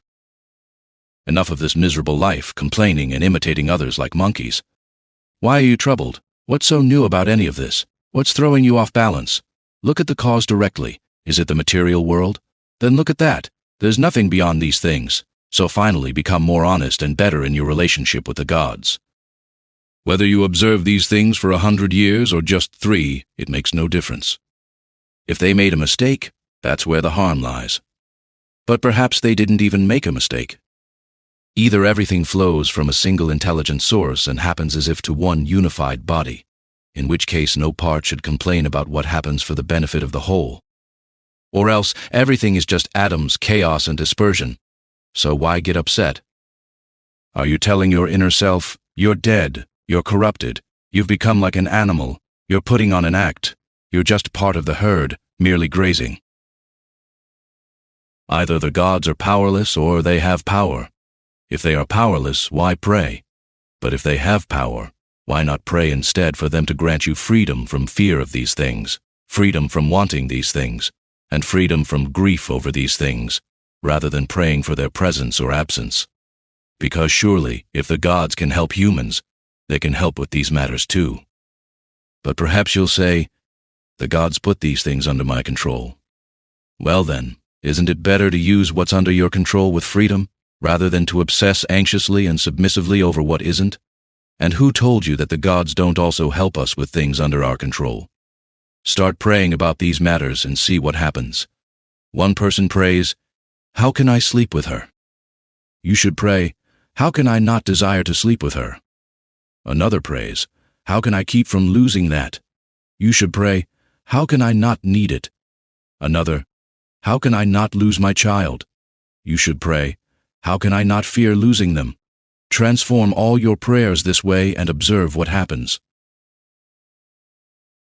Epicurus says, "When I was sick, my conversations weren't about my physical ailments, nor did I discuss such matters with my visitors. Instead, I continued exploring the fundamental principles of nature, focusing particularly on how the mind, while experiencing these bodily sensations, can maintain its peace by safeguarding its own well-being. I didn't let doctors boss me around with their self-importance, acting as if they were doing something extraordinary. Life went on beautifully and well. So follow his example when you're sick or facing any other challenging situation. Never abandon philosophy, no matter what circumstances arise, and don't waste time with idle chatter like those who lack understanding of nature's principles. This is a fundamental rule for all philosophical schools. Focus solely on what you're doing right now and the tool you're using to do it. When someone's rudeness bothers you, immediately ask yourself, can a world exist without rude people? It cannot. So don't ask for the impossible. This person is simply one of those rude individuals who must exist in the world. Keep this same thought ready when dealing with the deceitful, the untrustworthy, and anyone who makes mistakes. The moment you remind yourself that it's impossible for such people not to exist, you'll feel more generous toward each individual. It's also helpful to immediately consider what virtue nature has given humans to deal with each type of fault. Nature has provided gentleness as an antidote to unkindness, and other powers for other faults. In any case, you always have the option to teach those who have gone astray, because everyone who makes mistakes has missed their target and lost their way. Besides, how have you really been harmed? You'll find that none of these people who irritate you have done anything that could make your mind worse, and that's where all real harm and damage lies. What's so surprising or strange about an ignorant person acting ignorantly? Consider whether you should blame yourself more for not expecting this person would make this mistake. You had every reason to think they would likely act this way, yet you forgot and are now surprised they did. Especially when you complain about someone being untrustworthy or ungrateful. Look at yourself. The fault is clearly yours if you trusted someone of such character to keep their word, or if you gave a favor without closure, not understanding that the act itself should be its own reward. What more do you want after helping someone? Isn't it enough that you acted according to your nature? Do you need a reward for this? That's like an eye demanding payment for seeing, or feet for walking. Just as these body parts were made for a specific purpose and find fulfillment in performing their natural function, humans were made to help others. When we do something helpful or contribute to the common good, we're doing what we were designed for, and that's its own reward. Book 10. When will you finally become, dear soul, genuinely good, straightforward, unified, and authentic, more real than the body that surrounds you? When will you truly experience the state of loving kindness and deep affection? When will you be complete and self-sufficient, free from cravings, no longer desiring anything, whether living or lifeless, for the sake of pleasure? When will you stop wanting more time to enjoy these pleasures? When will you cease yearning for different places, countries, or perfect weather? When will you no longer seek perfect harmony with other people? Instead, won't you be content with your present situation, find joy in everything around you, and convince yourself that the gods have provided you with everything? That all is well and will continue to be well, exactly as they wish and intend to give for the well-being of the perfect living being. That which is good, just, beautiful, which creates all things, holds them together, embraces them, and gathers them when they dissolve, to create similar new forms. When will you become the kind of soul that can live in such harmony with both gods and humans that you neither complain about them nor give them reason to find fault with you? Observe what your natural self needs as if you were guided by nature alone. Then do exactly that. Embrace it, as long as it won't diminish your nature as a living being. Next, observe what you need as a living being and accept all of that too, as long as it won't diminish your nature as a rational being. And remember, to be rational is also to be social. Using these simple guidelines, don't overcomplicate things. Everything that happens either happens in a way you can handle or in a way you can't handle. If something happens that you can handle, don't get upset. Just deal with it as you know you can. If something happens that's beyond your ability to handle, don't get upset about that either. It will only wear you down. Just remember that you're capable of handling anything where your own perspective can make it bearable and acceptable, simply by seeing it as either beneficial or necessary for you to deal with. If someone makes a mistake, teach them kindly and show them what they've overlooked. If you can't do that, blame yourself. Or better yet, don't blame anyone at all. Whatever happens to you was prepared for you from the beginning of time. The interweaving of causes has been spinning together both your existence and this specific event since forever. Whether our world is made of atoms or governed by nature, I start with two basic truths. First, I am part of a larger whole that nature manages. And second, I share a special connection with other parts like myself. Keeping these truths in mind, since I'm just one part, I won't complain about anything the whole assigns to me, because nothing that benefits the whole can harm its parts. The whole contains nothing that doesn't serve its own interests. While this is true for all natural systems, the universe has an extra feature. No external force can make it create anything harmful to itself. So, remembering I'm part of such a whole, I'll welcome whatever comes my way. And since I'm connected to other similar parts, I won't do anything unsociable. Instead, I'll look out for my fellow parts, direct all my energy toward the common good, and steer clear of anything that works against it. When we live this way, life naturally flows smoothly, just like you'd imagine a citizen's life flowing smoothly when they act for their fellow citizens' benefit and embrace whatever their city assigns them. All parts of the whole that are naturally contained within the universe must inevitably break down, and by breakdown, I mean transform. If this transformation were truly harmful and unavoidable for these parts, the universe as a whole wouldn't function well, with its components constantly changing and being designed to deteriorate in various ways. Think about it. Would nature deliberately try to harm its own parts and make them vulnerable to damage and destined to suffer? Or did these things happen without nature noticing? Both scenarios seem unlikely. Even if someone tries to explain this by saying, "That's just how things naturally are," it's ridiculous to claim that parts of the whole are naturally meant to change while simultaneously being surprised or upset when something appears to happen against nature, especially since everything breaks down into the elements from which it was originally formed. This breakdown happens either through the scattering of basic elements that were originally combined, or through the transformation of solid matter into earth and spirit into air, so these elements can be reabsorbed into the universal plan, whether through periodic cycles of fire or through endless cycles of renewal. And don't imagine that your solid and spiritual parts are the same ones you were born with. All of that material came just yesterday or the day before from the food you ate and the air you breathed in. So what changes is what you've recently taken in, not what your mother gave birth to. And even if you think you're specially connected to those original elements, that's not really relevant to what we're discussing here. Give yourself these titles: good, modest, truthful, wise, harmonious, and elevated. Stay vigilant to keep these qualities, and if you ever lose them, quickly work to regain them. Remember that being wise means having careful discernment in all situations and staying focused. Being harmonious means willingly accepting what nature assigns us. Being elevated means raising your thinking above physical pleasures and pains, beyond concern for reputation, death, and similar things. If you can maintain these qualities without craving recognition from others for having them, you'll become transformed and enter a new way of life. Continuing to be who you've been until now, letting yourself be torn apart and corrupted by such a life, is the mark of someone who's both unaware and desperately clinging to life, like those half-eaten gladiators who, though covered in wounds and blood, still beg to be kept alive until tomorrow, only to face the same claws and bites again. So fully embrace these few qualities. If you can maintain them, stay with them as if you've moved to some blessed islands. But if you find yourself slipping and losing your grip, boldly retreat to a quiet corner where you can regain control, or simply leave life altogether, not in anger, but simply, freely, and modestly, having accomplished at least this one thing, departing in the right way.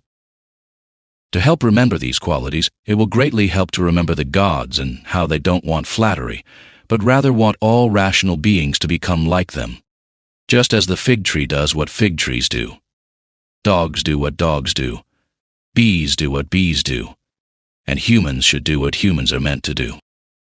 Mimicry, conflict, anxiety, numbness, and enslavement.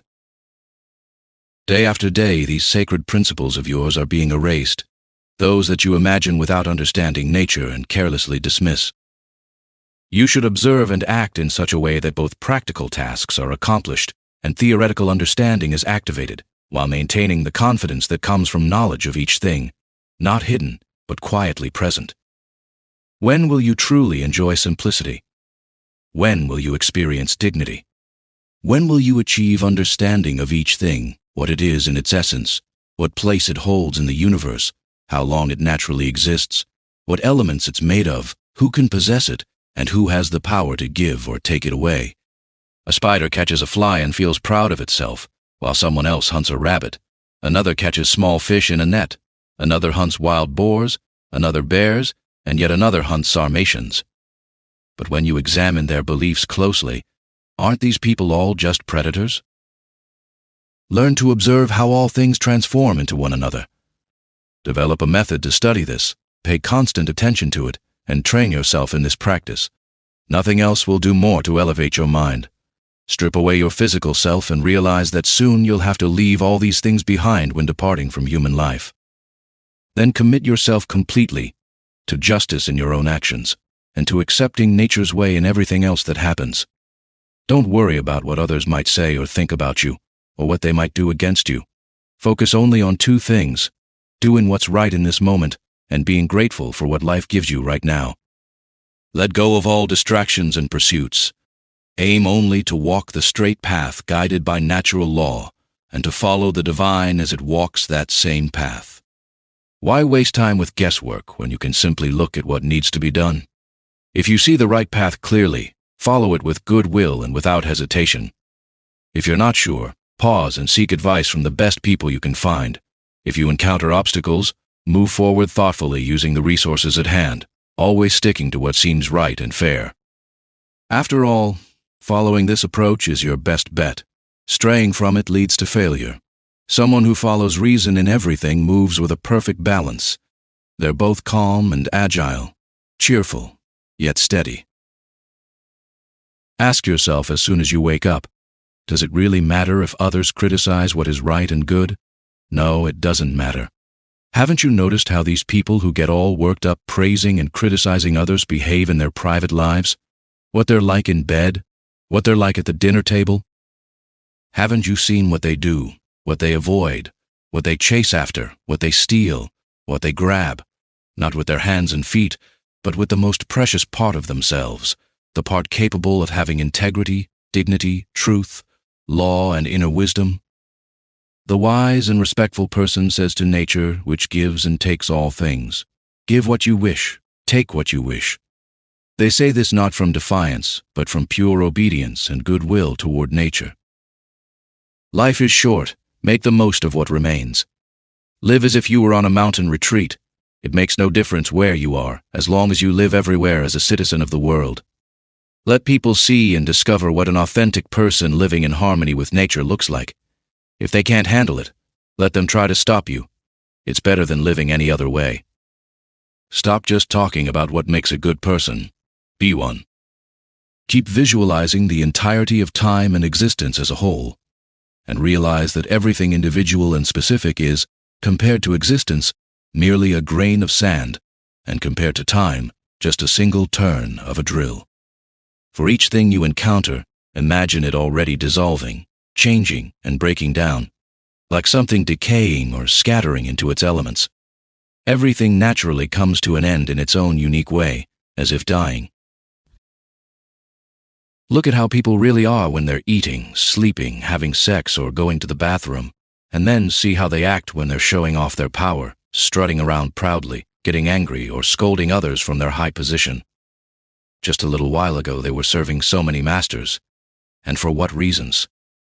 And in a little while, they'll be right back in the same position again. Whatever nature brings to each of us is exactly what we need, and it benefits us most precisely when nature delivers it. The earth longs for rain, and the majestic sky longs too, and the universe yearns to create what is destined to happen. So I say to the universe, I share in your longing. Isn't this simply another way of saying, this is meant to be? You're either living here and are already used to it, or you're moving on and that's what you wanted, or you're dying and your work is done. Beyond these options, there's nothing else. So keep Always keep in mind that a countryside is just a countryside. Whether you're high up in the mountains, down by the seashore, or anywhere else you might go, everything is fundamentally the same. You'll find this perfectly matches what Plato said. Picture someone in the mountains, fencing in their land, and listening to the bleating of sheep. What is the true nature of my guiding inner self, and how am I shaping it right now? What am I using it for in this moment? Could it be empty of intelligence? Has it become disconnected and isolated from our shared humanity? Or has it perhaps become too attached and mixed up with my physical body, letting itself be swayed by bodily desires? Anyone who runs from their master is a fugitive, and the law is our master, so anyone who breaks the law is a fugitive. Similarly, when someone feels grief, anger, or fear, they're essentially refusing to accept what has happened, is happening, or will happen, all of which was ordained by the one who governs everything. This governor is the law itself, which distributes to each person what they deserve. Therefore, anyone who feels fear, grief, or anger is also a fugitive. A seed is released into the womb and then departs. From there, another force takes over, working to create and complete a baby. What an amazing transformation! Similarly, food passes through the throat, and then another force takes over, creating sensation, impulse, and ultimately life itself, along with strength and so many other qualities. We should contemplate these processes that happen behind the scenes and observe this power at work, just as we observe the forces of gravity and upward motion. Not with our physical eyes, but with no less clarity. Keep in mind that everything happening now has happened before and will happen again. Picture all the similar dramas and scenes you know from your own experience or from studying history. For example, think about the entire court of Hadrian, the court of Antoninus, the court of Philip, Alexander, and Crassus. All these were essentially the same, just with different players. Picture everyone who is sad or dissatisfied as being like a squealing piglet being led to sacrifice, kicking and screaming. It's just the same as someone crying alone in bed in silence.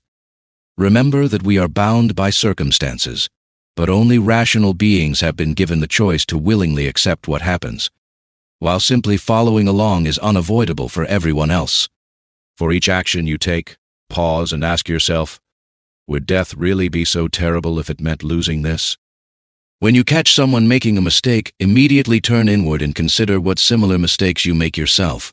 For instance, maybe you wrongly believe that money is the highest good or pleasure or a bit of fame, whatever fits the case. By reflecting on this, you'll quickly forget your anger, especially when you remember that they're acting under pressure. After all, what else can they do? If you can, help remove that pressure they're under. When you see Satyrion, picture him as a Socratic figure like Eutyches or Hymen. When you see Euphrates, imagine him as Eutychion or Sylvanus. Think of Alciphron as Tropiophorus, and when you see Severus, imagine him as Crito or Xenophon. When you look at yourself, picture one of the Caesars and find similar parallels for everyone else. Then let this thought strike you. Where are they now? Nowhere, or anywhere. By thinking this way, you'll consistently see how human affairs are like smoke, mere nothing. Especially when you remember that once something changes, it will never exist again in infinite time. So why get worked up?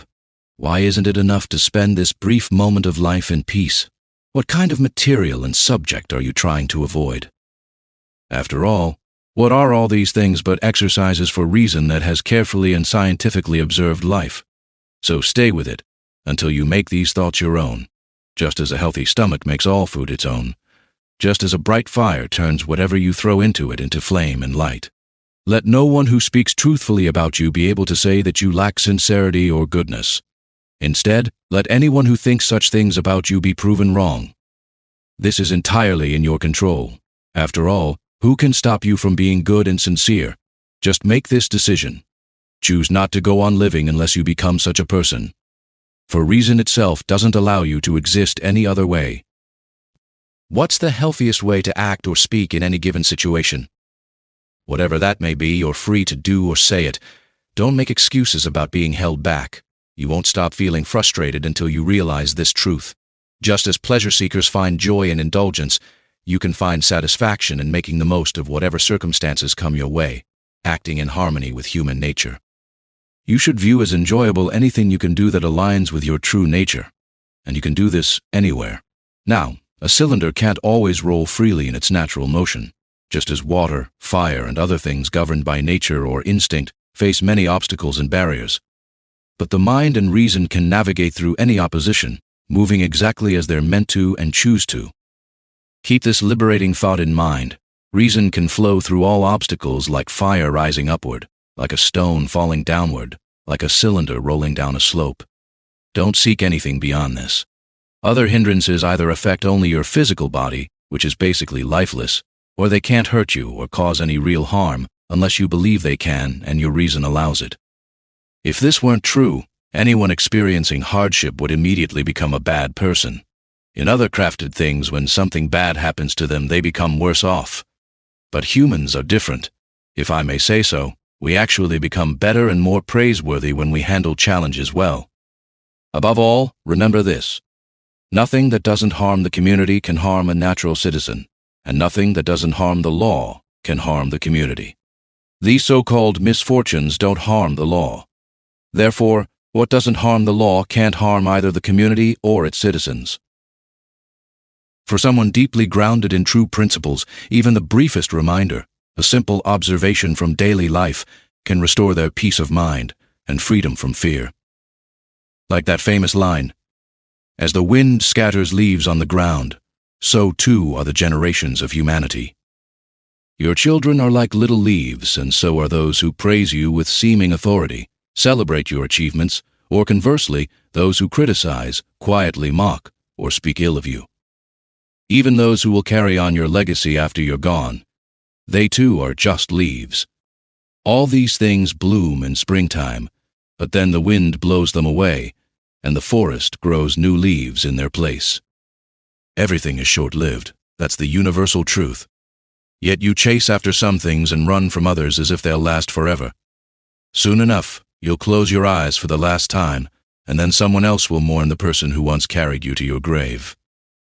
A healthy eye should be ready to see everything that's visible, not saying, "I only want to see green things," which would be a sign of illness. Similarly, healthy hearing and smell should be ready to experience all sounds and scents. A healthy stomach should handle all nourishing foods just like a mill is designed to grind whatever is put into it. In the same way, a healthy mind should be ready for whatever life brings. The mind that says, "I just want my children to be safe," or "I need everyone to praise whatever I do," is like an eye that only wants to see green things, or teeth that only want to chew soft foods. No one is so fortunate that when they die, there won't be people standing by who welcome their misfortune. Even if someone was serious and wise, won't there eventually be someone thinking to themselves, "Finally, we can breathe freely now that this mentor is gone. True, he wasn't harsh with any of us, but I could tell he quietly disapproved of us." That's how it is with the wise person. But with ordinary people like us, there are so many more reasons why others can't wait to be rid of us. Think about this when you're dying.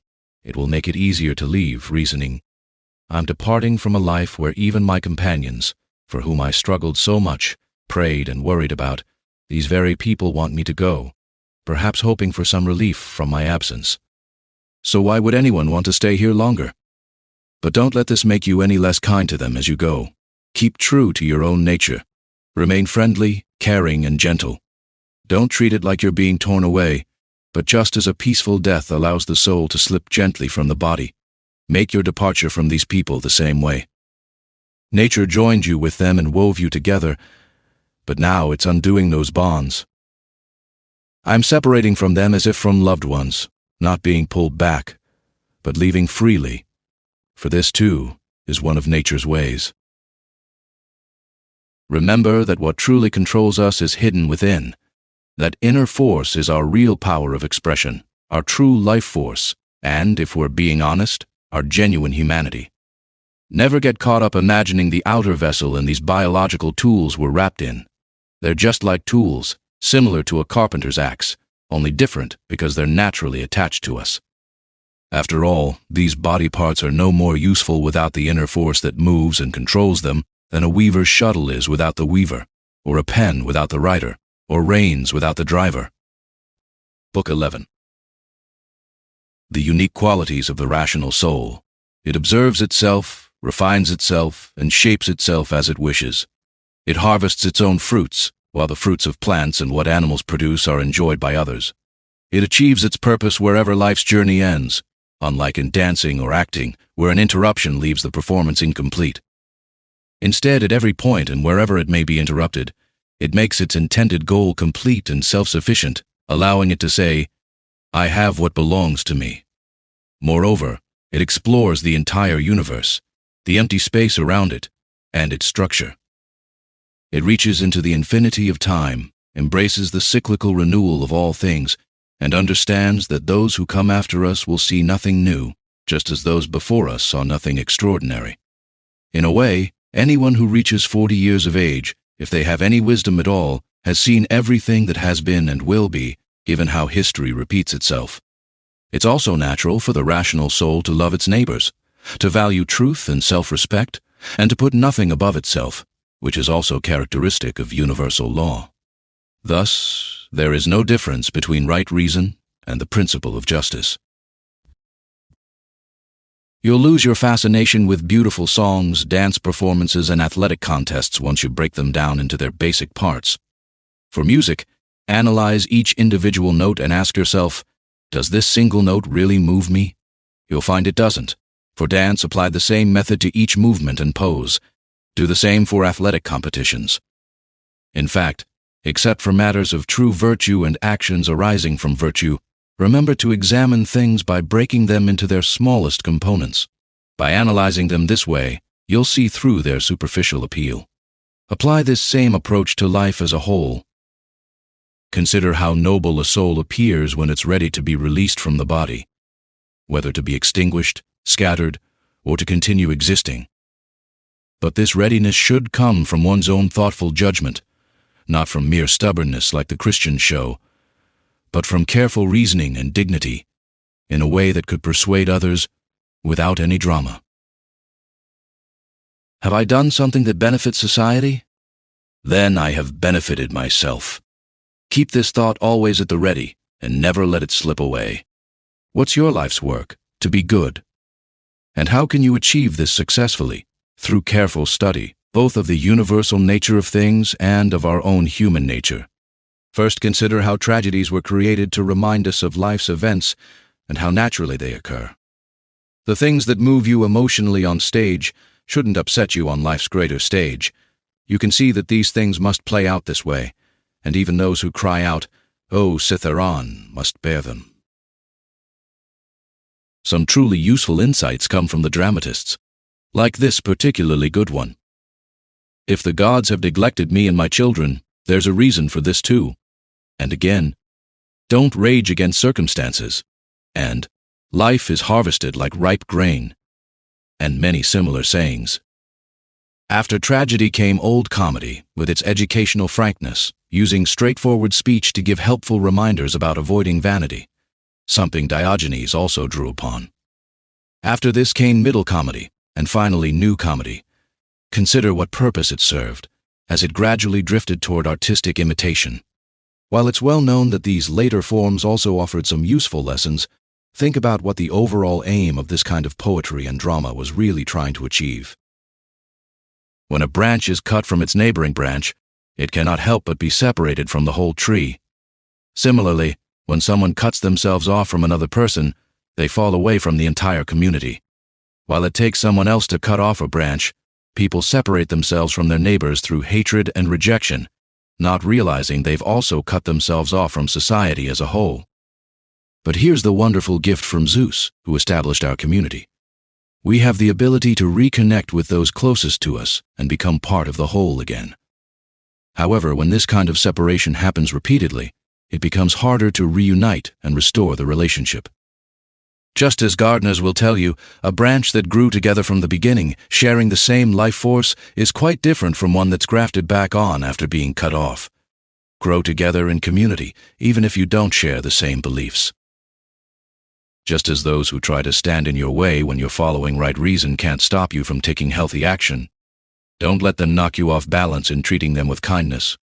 Keep your composure equally in both situations, not only in your steady judgment and actions, but also in your gentleness toward those who try to obstruct you or otherwise give you trouble. Getting angry at them is just as much a sign of weakness as abandoning your course of action and giving in out of fear. Both types are equally deserters, one who runs away in fear and one who becomes estranged from someone who is naturally their relative and friend.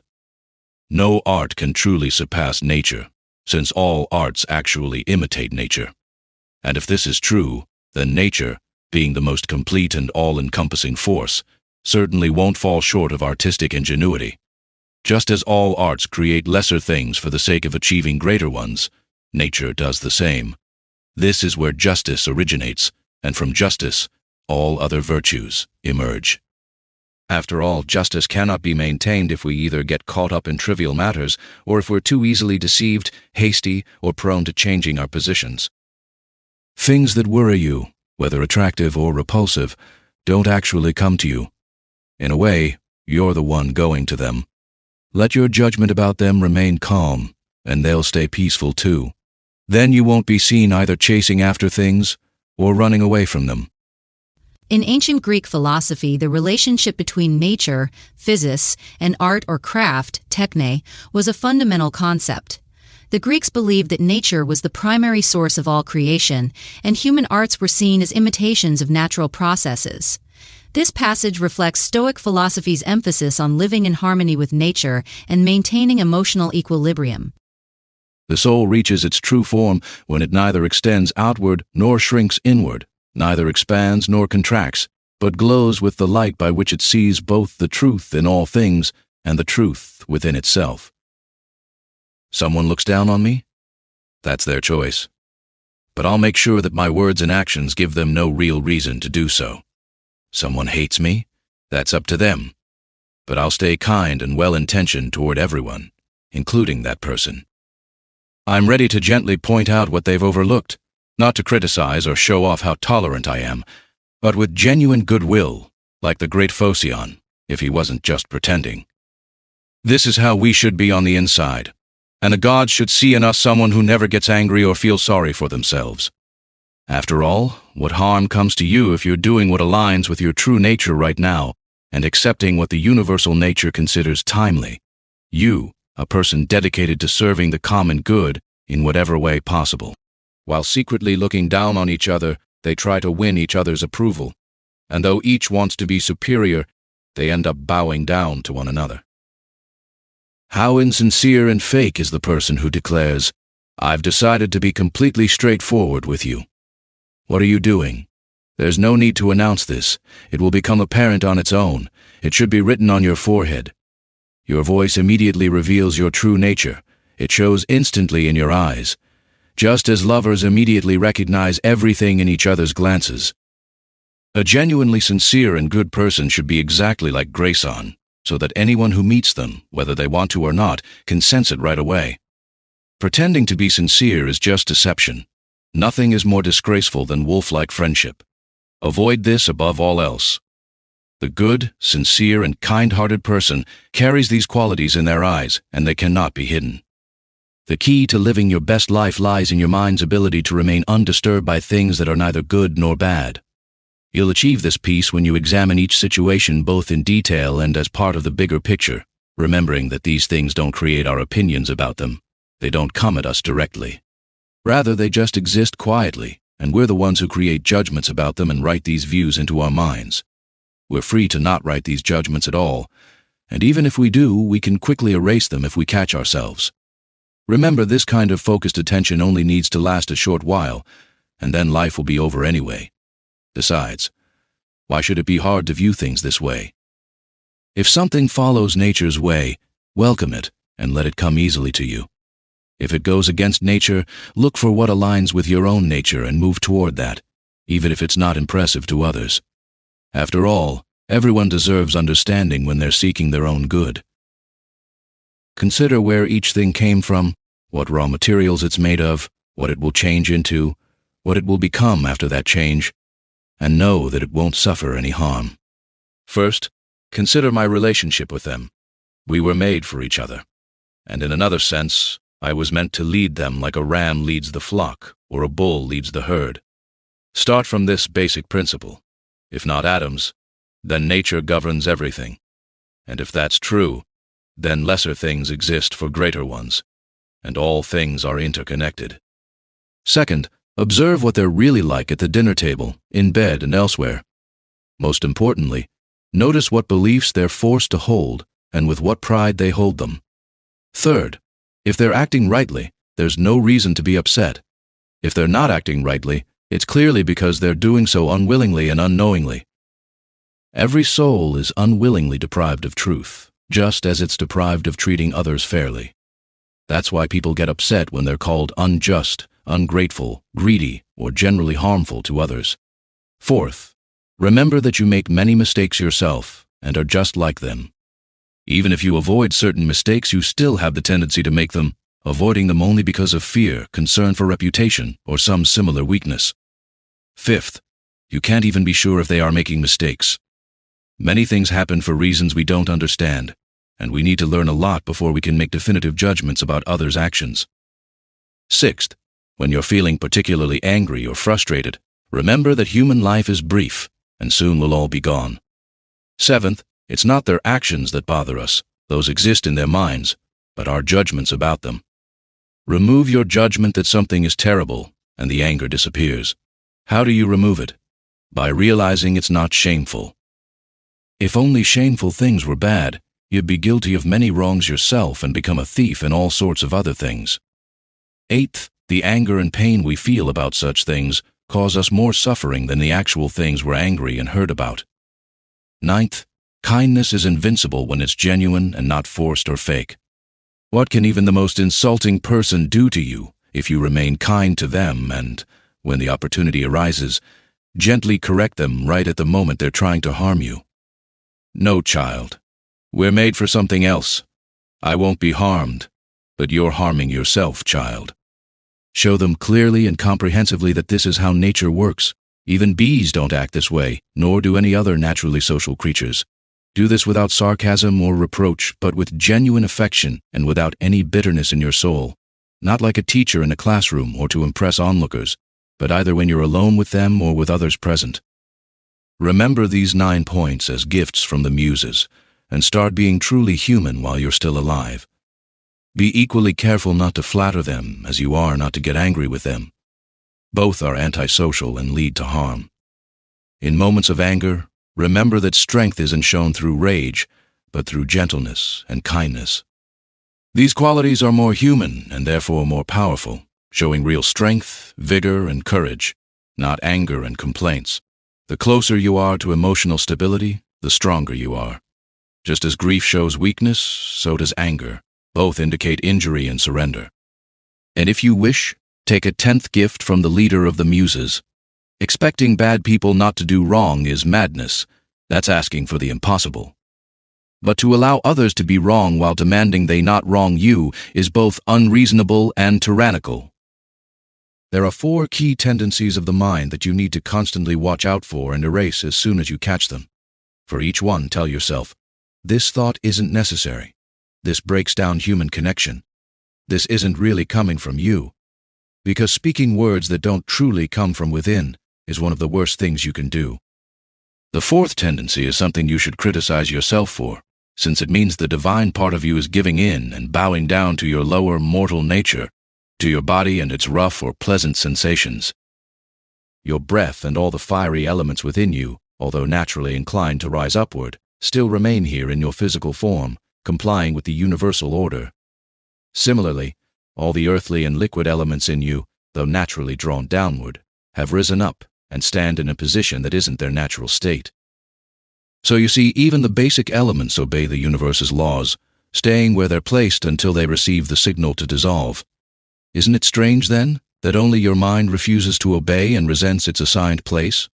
Nothing forceful is demanded of it, only what aligns with its nature, yet it resists and moves in the opposite direction. When we move toward wrongdoing, excess, anger, grief, and fear, we're really just departing from our nature. And when our mind resists any circumstance, it's abandoning its proper place. After all, It was designed for reverence and respect for the divine just as much as for justice. These qualities are essential to social harmony and are even more fundamental than acts of justice themselves. Someone who doesn't maintain a single, consistent purpose in life cannot remain the same person throughout their life. But this statement isn't complete unless you also specify what kind of purpose it should be. Just as not everyone shares the same understanding of what's commonly considered good. Rather, we should focus on certain universal values. Similarly, our life's purpose should be centered on benefiting society and serving our community.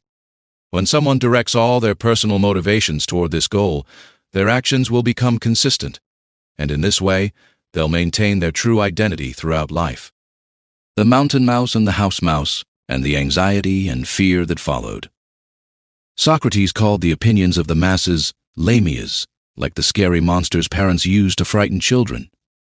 During festivals, the Lacedaemonians would set up shaded seating for their foreign guests, while they themselves would sit wherever they happened to find a spot. When Perdiccas asked why Socrates wouldn't visit him, Socrates replied, "So that I don't meet the worst possible fate, that is, receiving kindness that I am unable to repay in kind." In the writings of the Epicureans there was a key teaching, to constantly keep in mind the example of someone from the past who lived with virtue. The Pythagoreans teach us to gaze at the sky each morning so we might be reminded of those celestial bodies that forever complete their work in the same unchanging way, and of their order, their purity, and their nakedness, for no star wears a veil. Picture Socrates wearing just a rough blanket around his waist after Xanthippe took his cloak and went outside. His friends, embarrassed by seeing him dressed this way, started to leave. But you should have heard what Socrates said to them then. In both writing and reading, you won't lead until you first learn to follow. This principle applies even more strongly to life itself. By birth you are a slave. You have no seat at reason's table. My heart laughed with delight. They criticize virtue with harsh and bitter words. Looking for figs in winter is madness, just like seeking a child when that time has passed. Epictetus used to say that when kissing your child, you should whisper to yourself, "Tomorrow they might die." People say, "That's such a negative thought." "No," he replied, "it's not negative at all. It simply describes a natural process, just like saying that wheat will be harvested. Think of how a grape transforms, from unripe to ripe to raisin. These changes don't lead to nothingness, but simply to what doesn't exist right now. As Epictetus says, no one can rob you of your power to choose. We need to develop a skill for knowing when to give our assent to things, and in matters of motivation, we must maintain careful attention, making sure our impulses are conditional, considerate of others, and proportionate. As for desires, we should completely avoid them, and we shouldn't try to avoid anything that isn't under our control. This isn't just some trivial matter we're dealing with, he said, but rather a question of sanity versus madness. Socrates used to ask, "What kind of minds do you want to have? Rational ones or irrational ones?" "Rational ones," they would answer. "What kind of rational minds? Healthy or corrupt ones?" "Healthy ones," they'd say. "So why aren't you actively pursuing that?" "Because we already have them." "Then why are you fighting and arguing with each other?" Book 12.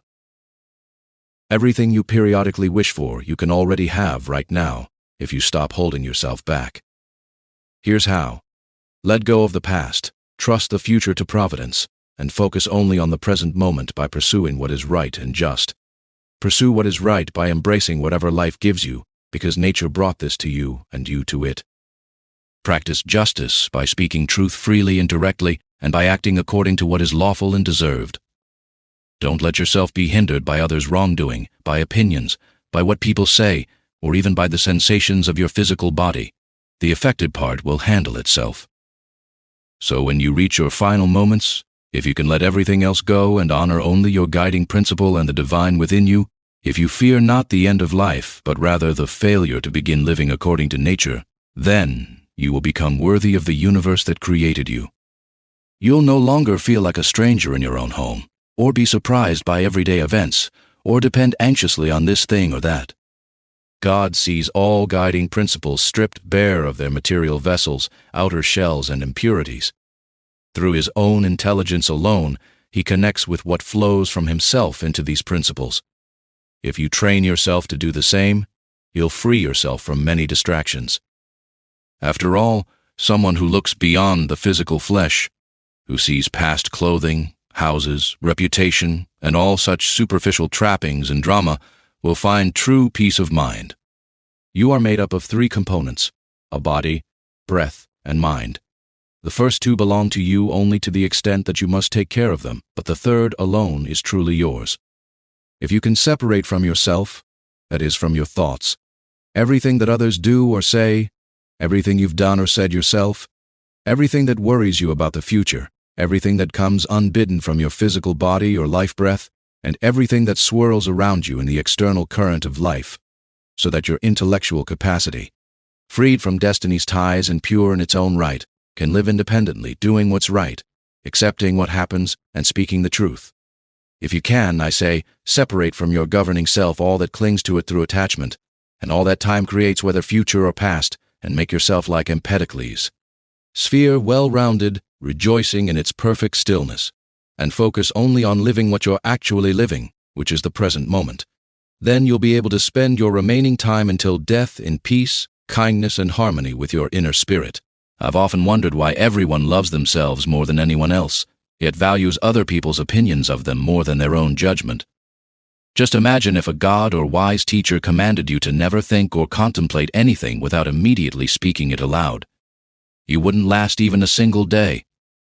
This really shows how we're more concerned about what others might think of us than what we think of ourselves. How is it that the gods, who arranged everything so beautifully and with such care for humanity, overlooked just one thing: that some truly good people, who formed the closest connection with the divine, who spent their lives performing sacred duties and religious ceremonies, should, once they die, never exist again, but be completely extinguished? But even if this is how things are, you can be certain that if it needed to be different, they would have made it so.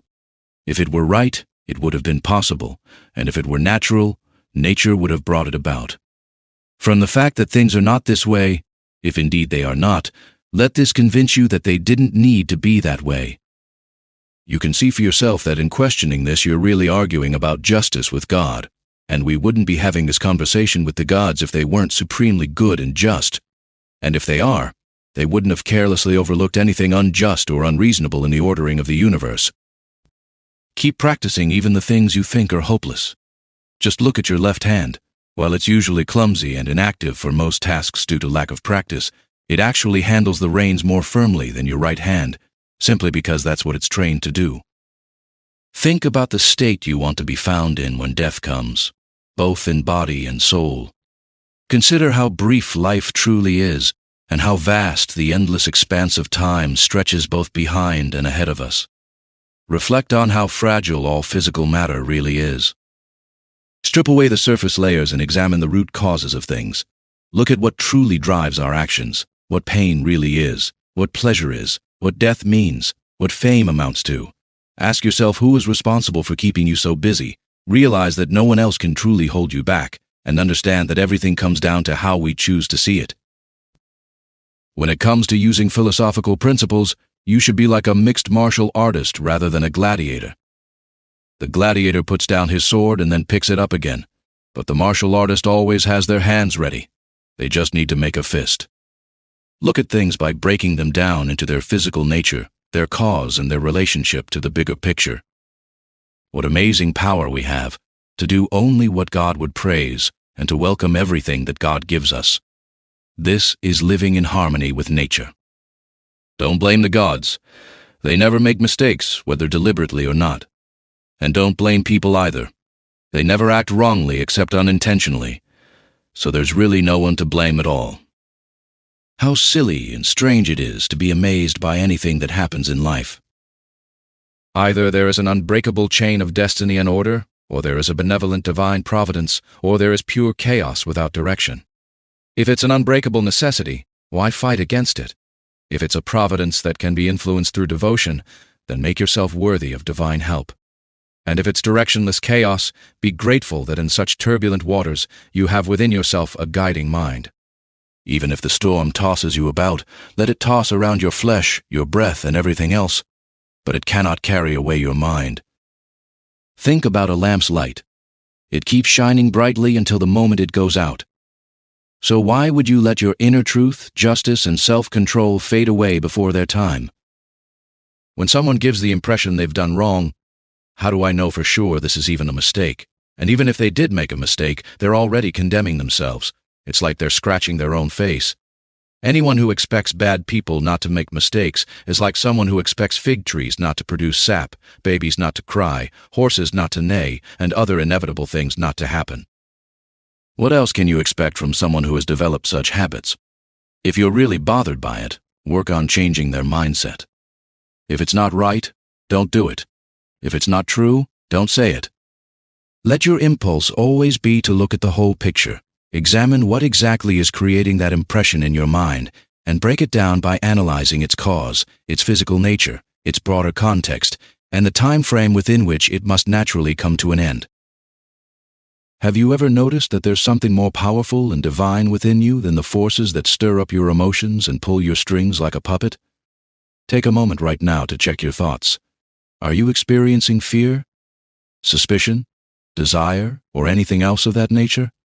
First, never act randomly or without purpose. Second, let all your actions be guided by what benefits the community rather than anything else. Before long, you and everything you see around you now will disappear, along with everyone currently living. It's simply the natural order of things. Everything changes, transforms, and fades away to make room for what comes next. Everything depends on how you choose to see it, and that choice is completely yours. So whenever you want, you can change your perspective, and just like rounding a coastline to find calm waters, everything becomes peaceful and steady, like a sheltered bay without waves. When any single activity comes to its natural end at the right time, it experiences no harm simply because it is stopped. Similarly, the person who performed that activity suffers no harm just because it is ended. In the same way, when the collection of all our activities, which we call life, comes to its timely end, it experiences no harm simply because it is stopped. And the person whose life journey ends at the right time suffers no harm either. Nature itself determines the right time and limit, sometimes through our individual nature, as in old age, but always through the nature of the universe. As its parts continuously change, the universe as a whole stays forever fresh and vibrant. Everything that benefits the whole is inherently beautiful and well-timed. Therefore, the end of life isn't harmful to anyone. It can't be bad or shameful since it's not something we choose and it's part of nature's plan. In fact, it's beneficial because it serves and aligns with the universe's purpose at exactly the right time.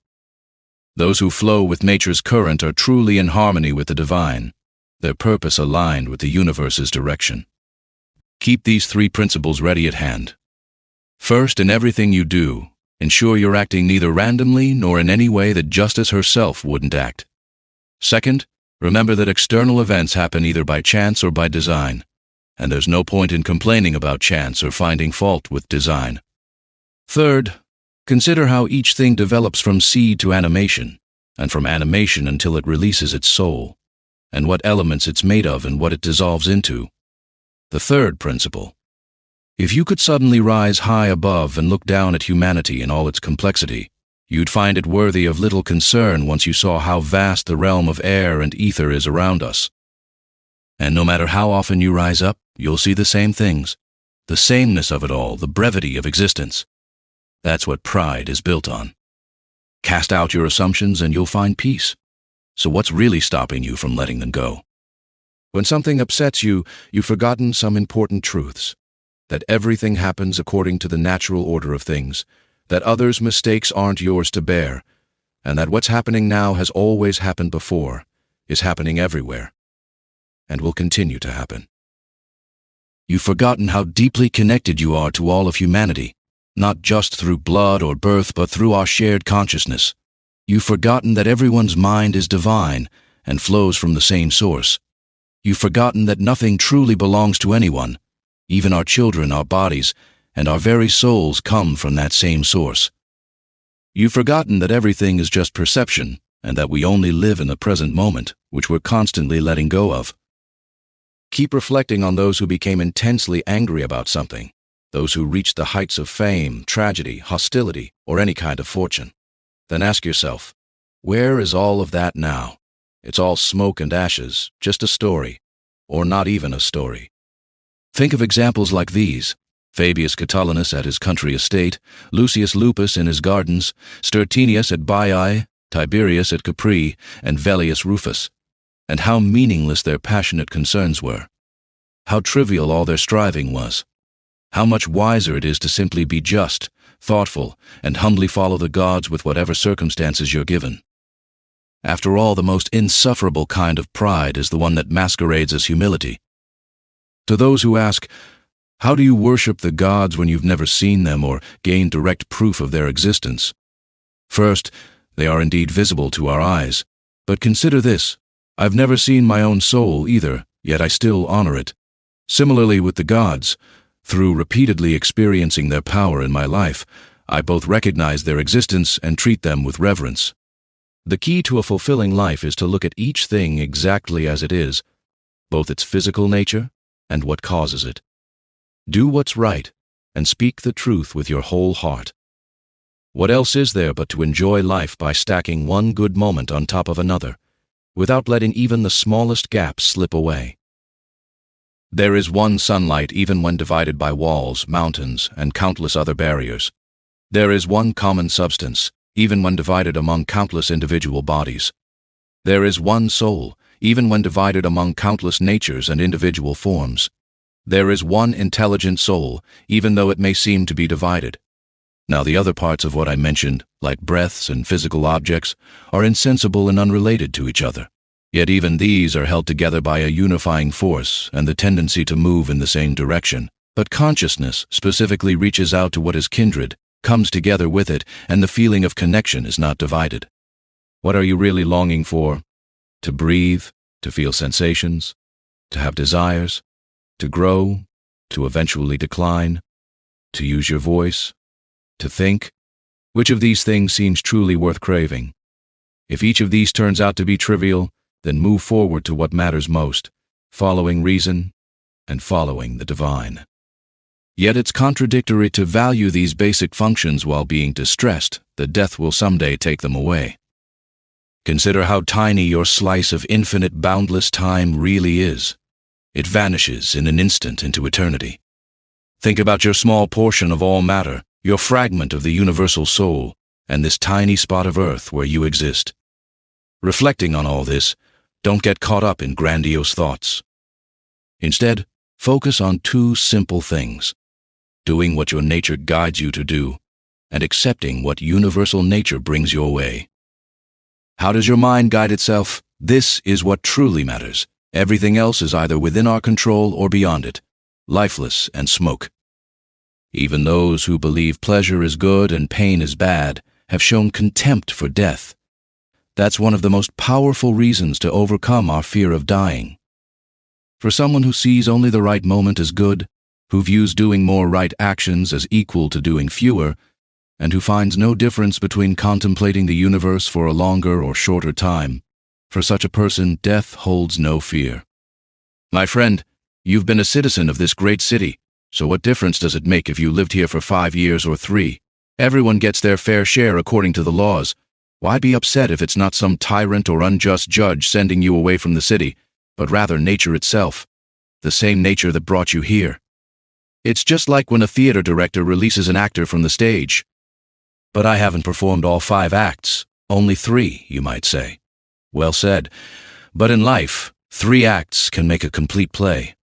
The one who first brought everything together, and now brings it to an end, decides when it's complete. You're not responsible for either beginning or end. So leave with a peaceful heart, just as the one releasing you is peaceful too.